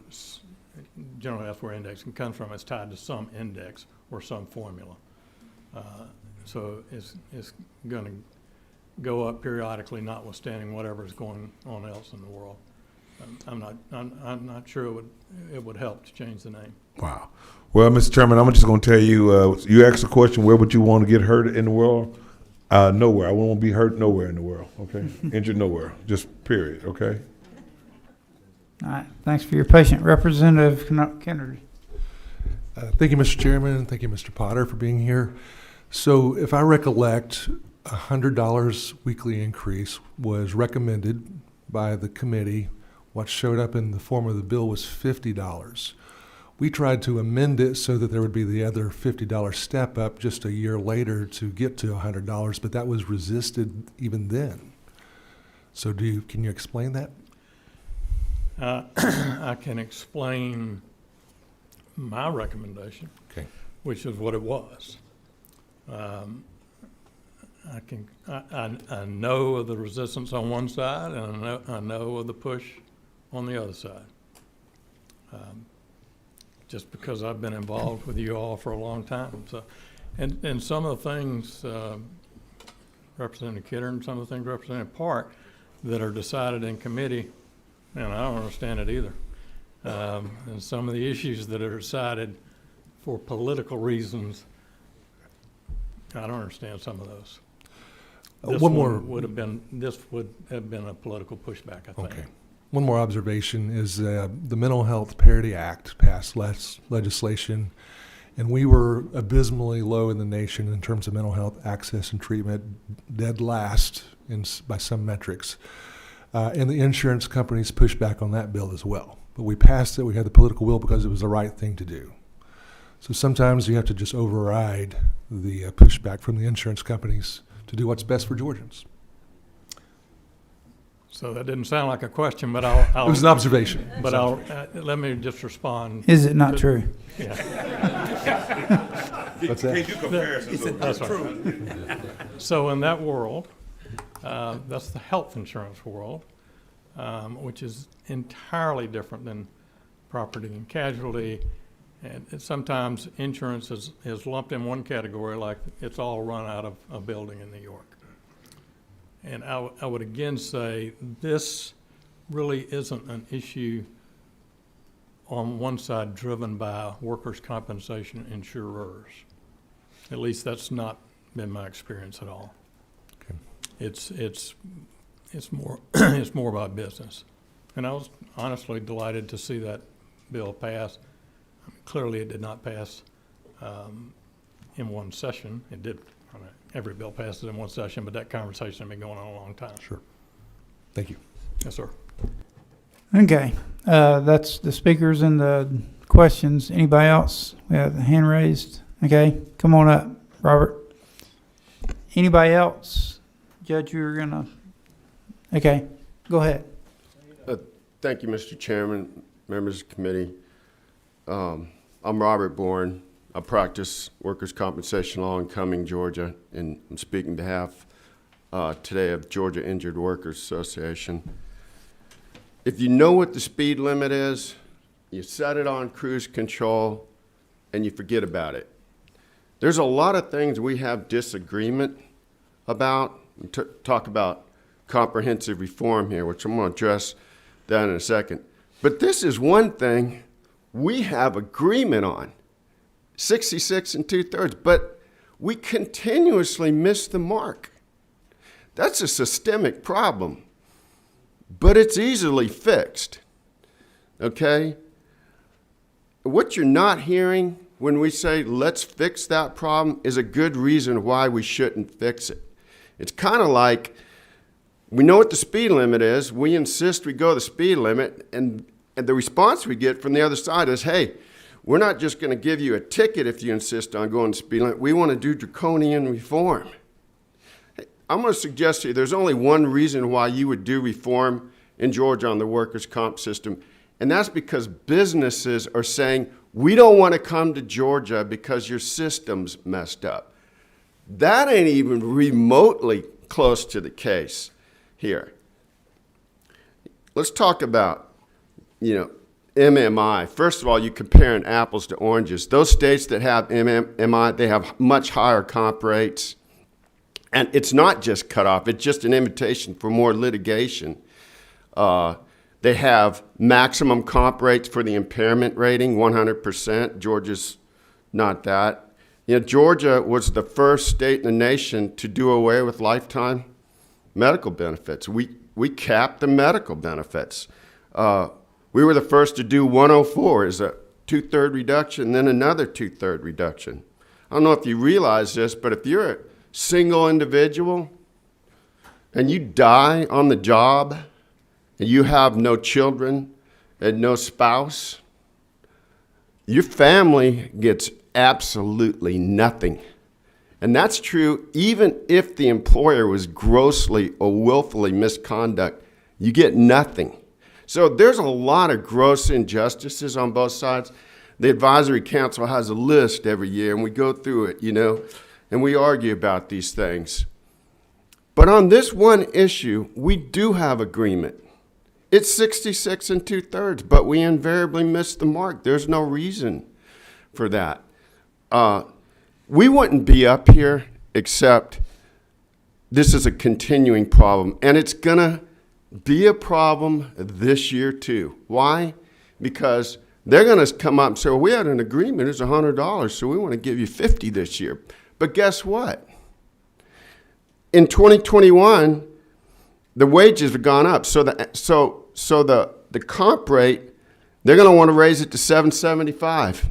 And our response is going to be, it should be 66 2/3, which would raise it to 10. And I promise you, there's not going to be an agreement on that, and we're going to be right back up here again, because if you agree it's 66 and 2/3, then make it 66 and 2/3, and we can forget about all this stuff.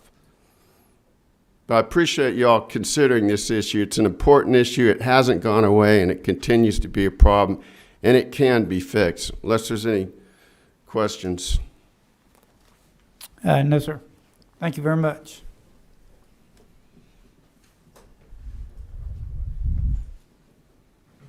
All right, nobody else can talk. Miss- That's right. It was, yes, Chairman, Judge, many titles. Introduce the folks that are with you. So, yes, my name is Ben Vinson. I'm the chairman and chief appellate judge at the State Board of Workers' Compensation. So this means that I have a dual role. In terms of the chairman, I'm in charge of the administration of a state agency of about 140 employees, and I'm also in charge of our regulation and kind of our policy for the state agency, and I interact with the General Assembly and with the governor's office on that. I'm also a judge. So we're the appellate division. There are 3 judges on the appellate division. Judge Frank McKay and Judge Nira Ball are here, and then myself. So whenever a case goes in front of, originates in front of our ALJs, our trial court level, and if somebody wants to appeal, then they appeal to us. So every day we are talking about comp, we're looking at cases, we're deciding what to do, but then particularly as the chairman, then I have to turn around and also talk to all the stakeholders that are here about policy. Our executive director, Delise Brooks, is here as well, and she regulates and manages the agency. So lots of different issues that emerge, lots of the things that you've heard today, she looks at them every day, because we have 11 different divisions, lots of people, about 10 or 12 people on each of those divisions within the agency, and we handle comp issues all day long. The idea is, over 100,000 claims a year come through the Georgia system, and the issue is, how do you get the money from employers and insurers across the divide to the injured workers? And the numbers change, but it's between $1 billion and $2 billion. Right now, I think it's around $1.5 billion crosses that threshold each and every year. And our job is to regulate that and make sure it works efficiently. So I will begin with a few things. And as a judge, I always sit and I listen to both sides, and it's great. And I noticed a couple of comments from the claimants bar about, in front of us, you get to go first, then you also get to go last. So you have a rebuttal. And so I'm hoping to dominate the remainder of this time and allow no rebuttal. But seriously, I am here for a few reasons, and I'll tell you why I'm not here. I'm not here to state a position on indexing, to tell you whether I'm in favor of it or opposed to it. What I'm here to do is listen to the stakeholders that work in comp every day, to hear the arguments from the claimants bar, to hear the arguments from the employers and the insurers, to hear your questions and to figure out what's going on with this issue and how it fits in. So to begin kind of with Chairman Werkheiser's opening comments, that's what I do as a judge, and that's what I'll do here. I'll use that discretion. I'll listen. And then I will say this, the law is what it is right now, and our rules are what they are right now. So you kind of have to, in our cases, one side has the burden of proof. So in this instance, there's one party that wants to make a change, one party that doesn't want to make a change. So we have to kind of go in there and talk about, why would we change what we have now? Which leads me, Representative Kirby, your original question, why do we do it the way we do it, and why don't we do it differently? And that's kind of like, why is the United States of America a democracy? All right, so there's alternatives. Well, there you go, a constitutional republic. There you go. See, you've already corrected me. Fantastic, and I'll make a note of that and not say that next time. Exactly. Great point. So no, but it's true. So start there. All right, there are a bunch of different ways to do it. That's the whole idea. It's a republic. There are 50 states. There are 50 different workers' comp systems. So Georgia does it the way Georgia does it because we're Georgia. And there's a long history of, let me say it this way. Indexing is a legitimate topic of discussion in workers' comp. In fact, it's been at the top of WCCL's priority list for 20 years. It is talked about every single year. Advisory Council has wrestled with it. I came onto the board in 2017, became the chairman last year. I've wrestled with it. I'm confronted with it. It's a legitimate topic of discussion. The question is, let's talk about the facts and let's figure out what the facts are, and then let's apply it in this context of policy. What would we do and how would we do it? So what I want to do here today is certainly answer any of your questions. And I made notes as I went through. Several of your questions were answered, I thought, but I'm happy to go back and clarify those. But I did want to start by talking to you about numbers.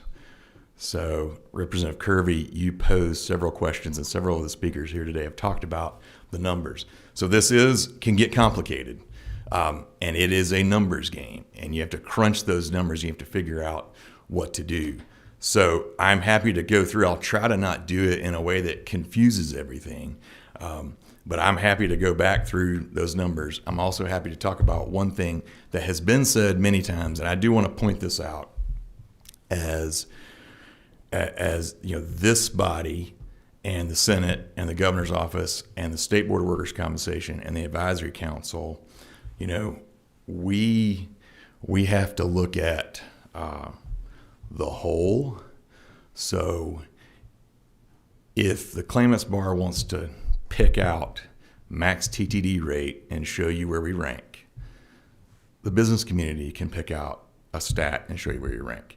There are dozens of factors that go into what it means to be injured in Georgia and then how much money you might get. It's very complicated, and a lot of times it ends up in litigation. So for instance, and I'll try to make it as simple as I can. Bobby Potter mentioned duration. I think that's the most simple thing, is a stat is only as meaningful as that stat stands alone. So to say that in Georgia we don't pay our injured workers very much, or we're last in the nation and we do this and that, it completely ignores the fact that you have to run a dozen calculations to figure out what actually happens. And I can share with the committee after this, I can send you documentation, or I can just talk about it quickly and try to explain it. There are studies that have been done by outside organizations, not us, not one of our stakeholder groups, research institute organizations. And what they would say is, over the last several years, I've seen these studies on an annual basis. They look at it more, not just what is the rate, but they would say, how much does a claim cost in Georgia?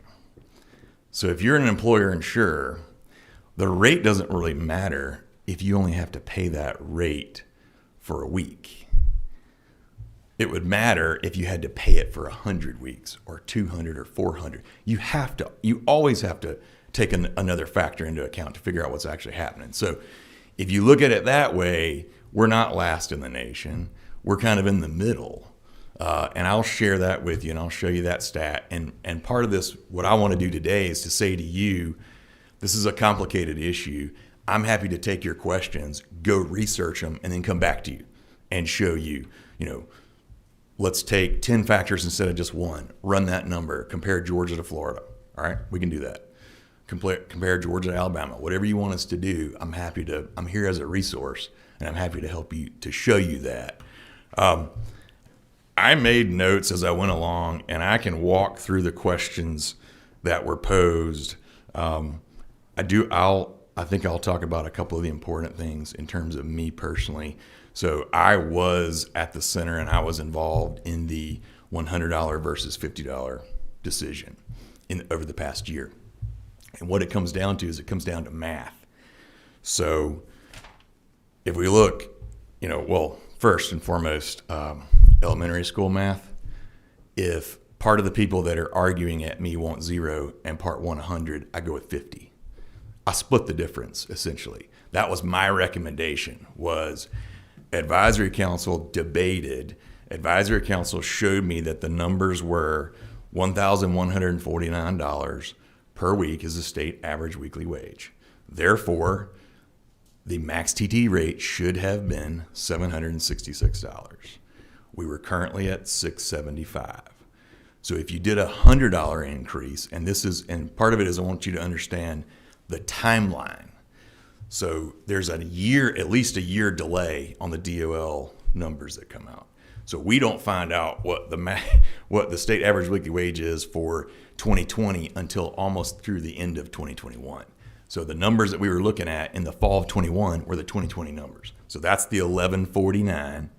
766 is your goal. That's your 2/3. And the current rate was 675. So the question is, advisory council says we need to catch up. So advisory council gave me a recommendation of $100. I then started the process of coming and talking to Chairman Werkheiser, talking to the governor's office, talking to the Senate, talking to everybody who's going to be involved in a very large, complicated, multi-party process. And I also heard from advisory council that there's a easy. You either do it 100 at once or you do it 50-50.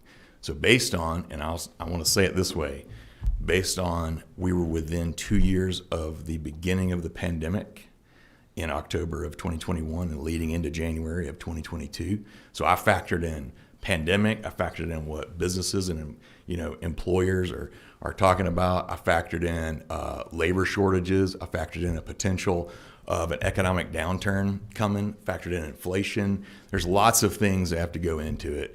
Bottom line is that we pushed forward with a $50 increase, and the intention is and was to push for 50. But as Mr. Bourne just pointed out, those numbers are changed. So now we do know the 2021 number. It's 1216. So that changes the math. Okay, fine. You just change the math, rerun the numbers, come back, try to move it forward. So I just wanted you to know there's a delay of the number, and you have to look at it, and you have to figure out, and then you balance everything, and then you try to keep it. I do want to point out stats are interesting things, and you can use them how you want to. So if you were to say to me, why do we not index in Georgia? I've got a couple of different philosophical answers, but the pure math number would be, we don't talk about a 59% this, or what you do is you say, if 2/3 is supposed to be the payment that an injured worker gets in Georgia, which they get under the cap, right? So when you're over the cap, how do we do it? So the number that we were looking at that we currently should be held to is the goal would be $766. The rate right now is $725. That is 95%. So the $725 is a 95% accomplishment of the goal. So regardless of stats here, stats there, this percentage versus 66, whatever, I mean, in terms of the board, the advisory council, the General Assembly, and the governor, as of this past session, we're at 95%. Now, sure, you're 5% short of your 100% goal.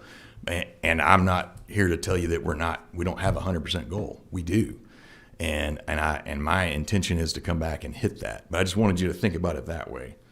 725 is 95% of 766. And had we done the 100 instead of the 50, it would be 101%. So I did hear a few things today about if we had done 100 instead, we wouldn't be talking here today. But I'm happy to be here and talk about it because it's a legitimate topic of discussion, and I want to answer all your questions. Mr. Chairman, I will try to help you understand and the committee to understand. We heard about dominant cause, and I want to kind of open that topic up. I can try to answer questions on that if you need clarification on it, why it came up or what it means, how it works in other states. I'm not an expert on other states, but I can kind of talk about that issue and what it is. But the bottom line is, dominant cause is the flip side of an aggravation injury. And I think you heard it a little bit today. I think Mr. Potter commented on it. But the idea would be, in Florida, if you're a football player in high school and you blow your knee out, and then a few years later you twist it on the job site, there's a way in Florida for them to say you don't really get comp for the knee because the knee is related to the football injury. That's the dominant cause of that. Whereas in Georgia, we have aggravation injuries. So in Georgia, and we hear these cases every day where we might say, yeah, but if the job site injury is still causing an aggravation of even that old injury that's now more complicated than it was, whatever, employers and insurers in Georgia still pay for that. So that's just a quick point on dominant cause, and I can get into that if you want me to. And then MMI is kind of the same way. Maximum medical improvement would be, and this is something that I kind of want to figure out how to say this. If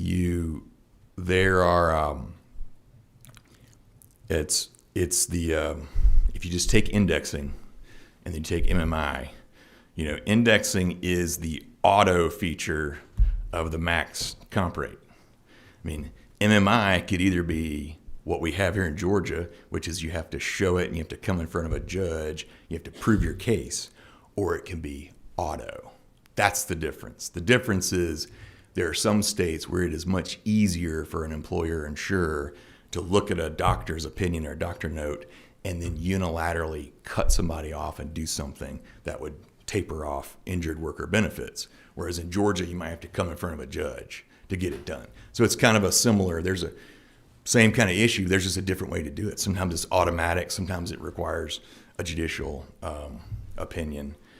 I can either walk through more of the questions that you had, or I can stop and just find out if there are any questions that you want to pose to me right now. And most importantly, the Advisory Council Legislative Committee meets on Monday. So we have our annual conference coming up on Monday, Tuesday, and Wednesday. 600 people in the workers' comp industry will come together and we'll talk about issues, important issues, and what's going on.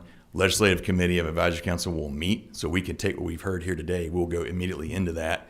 It has representatives from all the groups that you've heard from here today. We can talk about that. And then we have Advisory Council set in October, and we'll talk about it there too. And I'm happy to take either written questions, like a follow-up series of questions that this committee might have, come back to you with answers, or I can just let you know that we will, of course, continue the discussion going into the fall. Thank you. Okay, Representative Park. Thank you, Chairman Werkheiser. Judge Vinson, of course, thank you for your service, certainly going back to 2017. A few questions, if you don't mind. And, sure. And I follow up with a request for additional information as well toward the end. But to begin with, you said that you weren't here to state a position on indexing. Does that imply that the governor also does not yet have a position on indexing? You'll have to ask him that. So as chairman of the State Workers' Comp Board, were you appointed by the governor? I was. And so do you represent the governor as chair of the State Workers Board of Compensation? So the way to properly explain that is that I haven't talked to the governor directly about indexing, and he hasn't told me that he feels one way or the other, which also informs why I don't feel one way or the other. That would be something that would come out in the process. Thank you. Into the fall, governor asks all state agencies to propose legislation, and then governor will look with his legislative staff and figure out what they're going to endorse, push for. So it hasn't come up yet. Thank you. And so I will assume that despite the opposition from a lot of these business organizations, the governor is still contemplating whether or not he's in favor or against indexing in the state of Georgia. I would think that he would be open to it. Thank you. So going back to the math, I think a comprehensive assessment taking into consideration all these various factors would be helpful in making a determination to really assess where Georgia stands when it comes to how much injured workers are getting paid, because I think that may be a factor that should be considered when we're looking at how to best address Georgia's workforce shortage, which is certainly a national and global challenge, but certainly if that's an area in which we can make a little bit of progress. Additional data would be helpful, and would have been, I think, a lot more helpful as opposed to simply bullet points that in part don't seem to be entirely true, certainly when it comes to automatic increases, which I think is a third bullet point here, when indexing, at least my understanding of it would be that the amount goes down in the event of an economic downturn or a recession. So again, taking into consideration all of the main factors, getting a better understanding of how much injured workers are receiving and where that ranks compared to other states, I think would be very helpful. Okay. Regarding the math, you said that 725 is 95% of the goal of 66%, which at least as to indexing would still, correct me if I'm wrong, put us at one of the lowest rates, at least as to indexing in the nation. Is that correct? So yes, if you just look at the pure max TTD rate, then those numbers don't lie. You can compare state to state, but that's just one factor. Okay. And then going back to this back and forth about the $100 versus $50, and I do think, frankly, it's unfortunate that we're having this conversation, frankly speaking, just because, at least based on my understanding of this issue so far, indexing seems common sense. I certainly don't know all the other factors, but I think, again, having the data to see the bigger picture would be helpful. But you mentioned that $50 was essentially splitting the difference. Does that mean or imply that employers wanted a 0% increase rather than the agreed upon 2/3 of the gentleman or woman's agreement?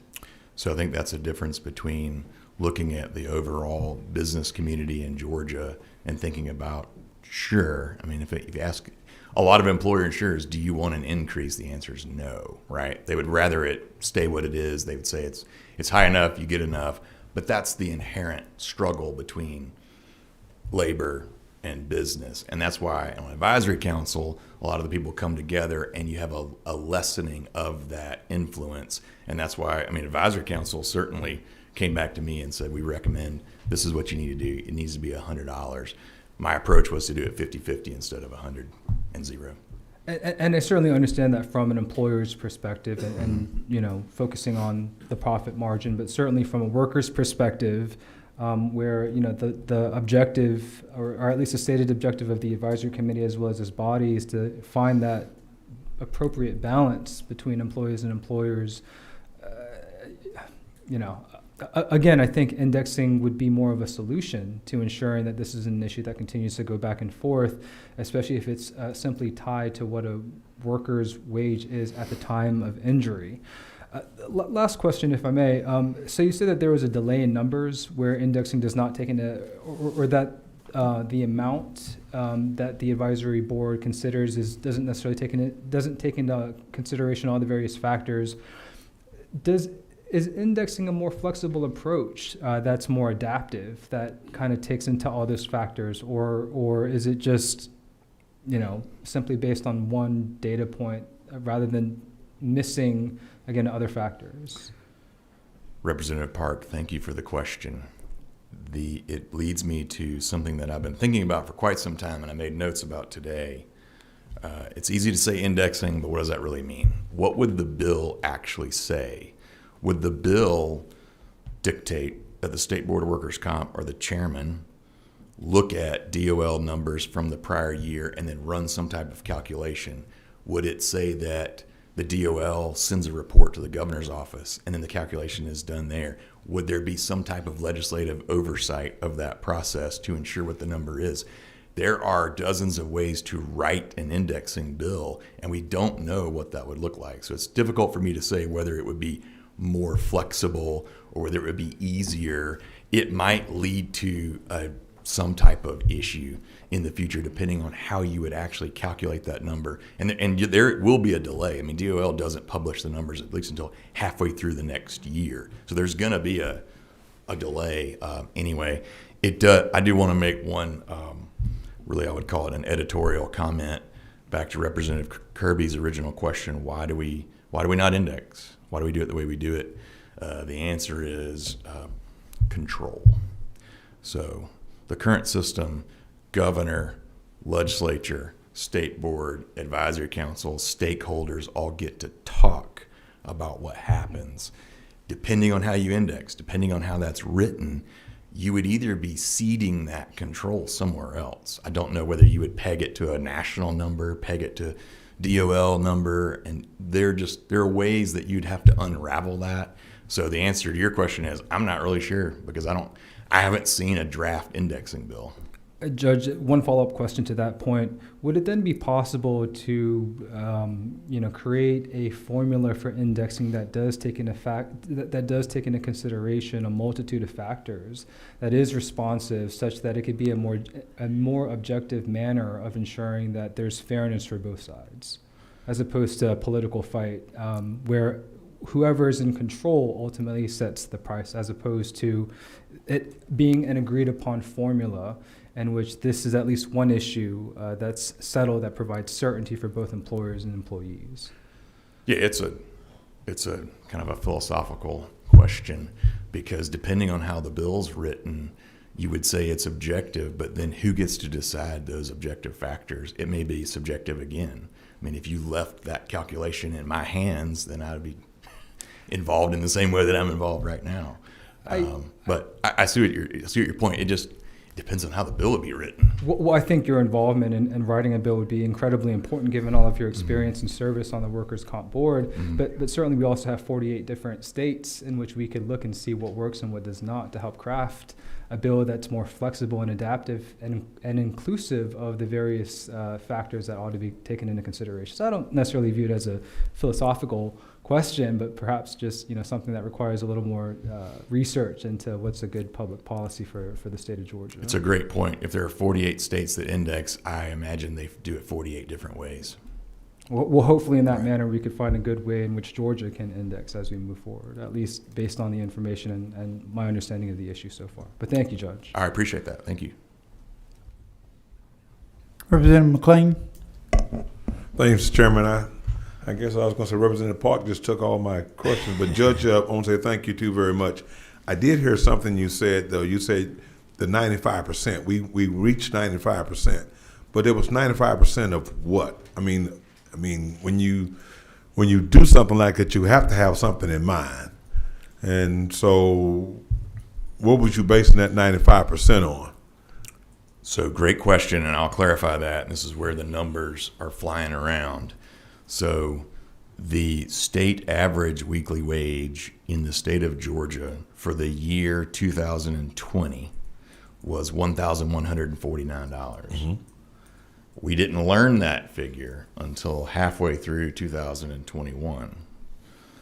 Then you take a 2/3 calculation of that number. Okay, so you used 2/3. Okay. Correct. All right. That's right. So that if 1149, 2/3 of that is 766, and then what this body and the Senate and the governor and the state board and the advisory council did was to put it at 725.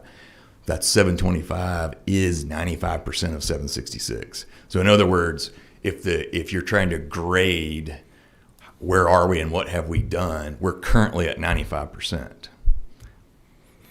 Okay, a follow up now. So if we go into 2022, so we're at 1216 now, and in 2023 we're going to be further. So are we going up or are we going down? So I think you definitely need to go up. So 1216 is the number for 2021 that was just recently released. So that is the number that we will look at going into the fall and then leading into next legislative session. And we heard this, but the 2/3 calculation on that yields 810. Yes. So we're currently at 725. 810 is ahead, so we're behind. And, if I stood by the 50-50 goal, well, that 50-50 goal would put us at 775, which is still not. Which is 63%. Exactly. I'm helping you with the numbers. Exactly. It's still not 810. And so, that delta, you can see it. It's $85. So if we were to push with collaboration of everybody involved, governor, General Assembly, everybody, and you wanted to knock it out and put it at 100, then you got to do $85. So it's the goal. I just wanted to make sure that when you said your goal was, the 2/3, so it was something that you put in. Thank you. Thank you, Mr. Chairman. 2/3 is definitely the goal. Thank you. Thank you. That exhausts all questions. there a final word from anybody out there? Anybody want to rebut the judge Man. and risk your case being heard? At your peril. All right, I'm going to let the author close it out. Thank you, Mr. Chairman, and thank everybody for being here. As we said in the opening, whether we do an index, whether we don't do an index, I don't care. I just do what's best for Georgia. The chairman asked a question about where do you want to be hurt. I don't know about that, but I do know this, having done workers' comp in over 15 states, where do I want to deal with workers' comp? I want to deal with it in Georgia. Without a doubt, the 15 states I've had to deal with comp, this is absolutely the best. It is a balanced system for employees and employers, more so than probably any other state I've ever dealt with. Some of them are very employer related, some employee related. My native state of Kentucky is one, and there's a reason for that. The what I would call the mistreatment of the coal miners, and that led to a lot of things in workers' comp that employee just disappears from work for 2 weeks, and all of a sudden you hear from a doctor and says, hey, I'm taking care of him for a work-related injury, and you knew nothing about it, and that's allowed because they kind of built their own nest in some of these states, and that's the reason for it. So the advisory council and in some of the bloodbaths that we heard about back in the old days in the legislation has done a good job. I would hope we're probably going to meet again sometime in September, maybe before the advisory council meets, maybe after we hear maybe from their legislative group. Because by far we want to do what we think is right, and I think there's some things that we need to find out, some more data. It is a complex issue. The other thing I'd say about Georgia workers' comp, the best thing about it is, even though I know for especially some people that maybe haven't dealt with it a lot, if you do deal with it a lot, you can do this, and it works best without attorney involvement on either side. I mean, everybody out there may not agree with that, but if I take care of my people and they're talking to me, and my doctors on the panel are actually panel doctors, not company doctors, it works. And we get them taken care of. So we don't want to lose sight of what we're trying to do just for one issue, and there's a lot of issues that go with this. Like I guess we heard why we do it this way, control, and because we're Georgia. And so those aren't all bad, because Georgia comp is, I'll put it up against anybody out there. So hopefully we got more work to do, and thank y'all for participating. Thank you for that, and we're adjourned, and thank you for everybody coming.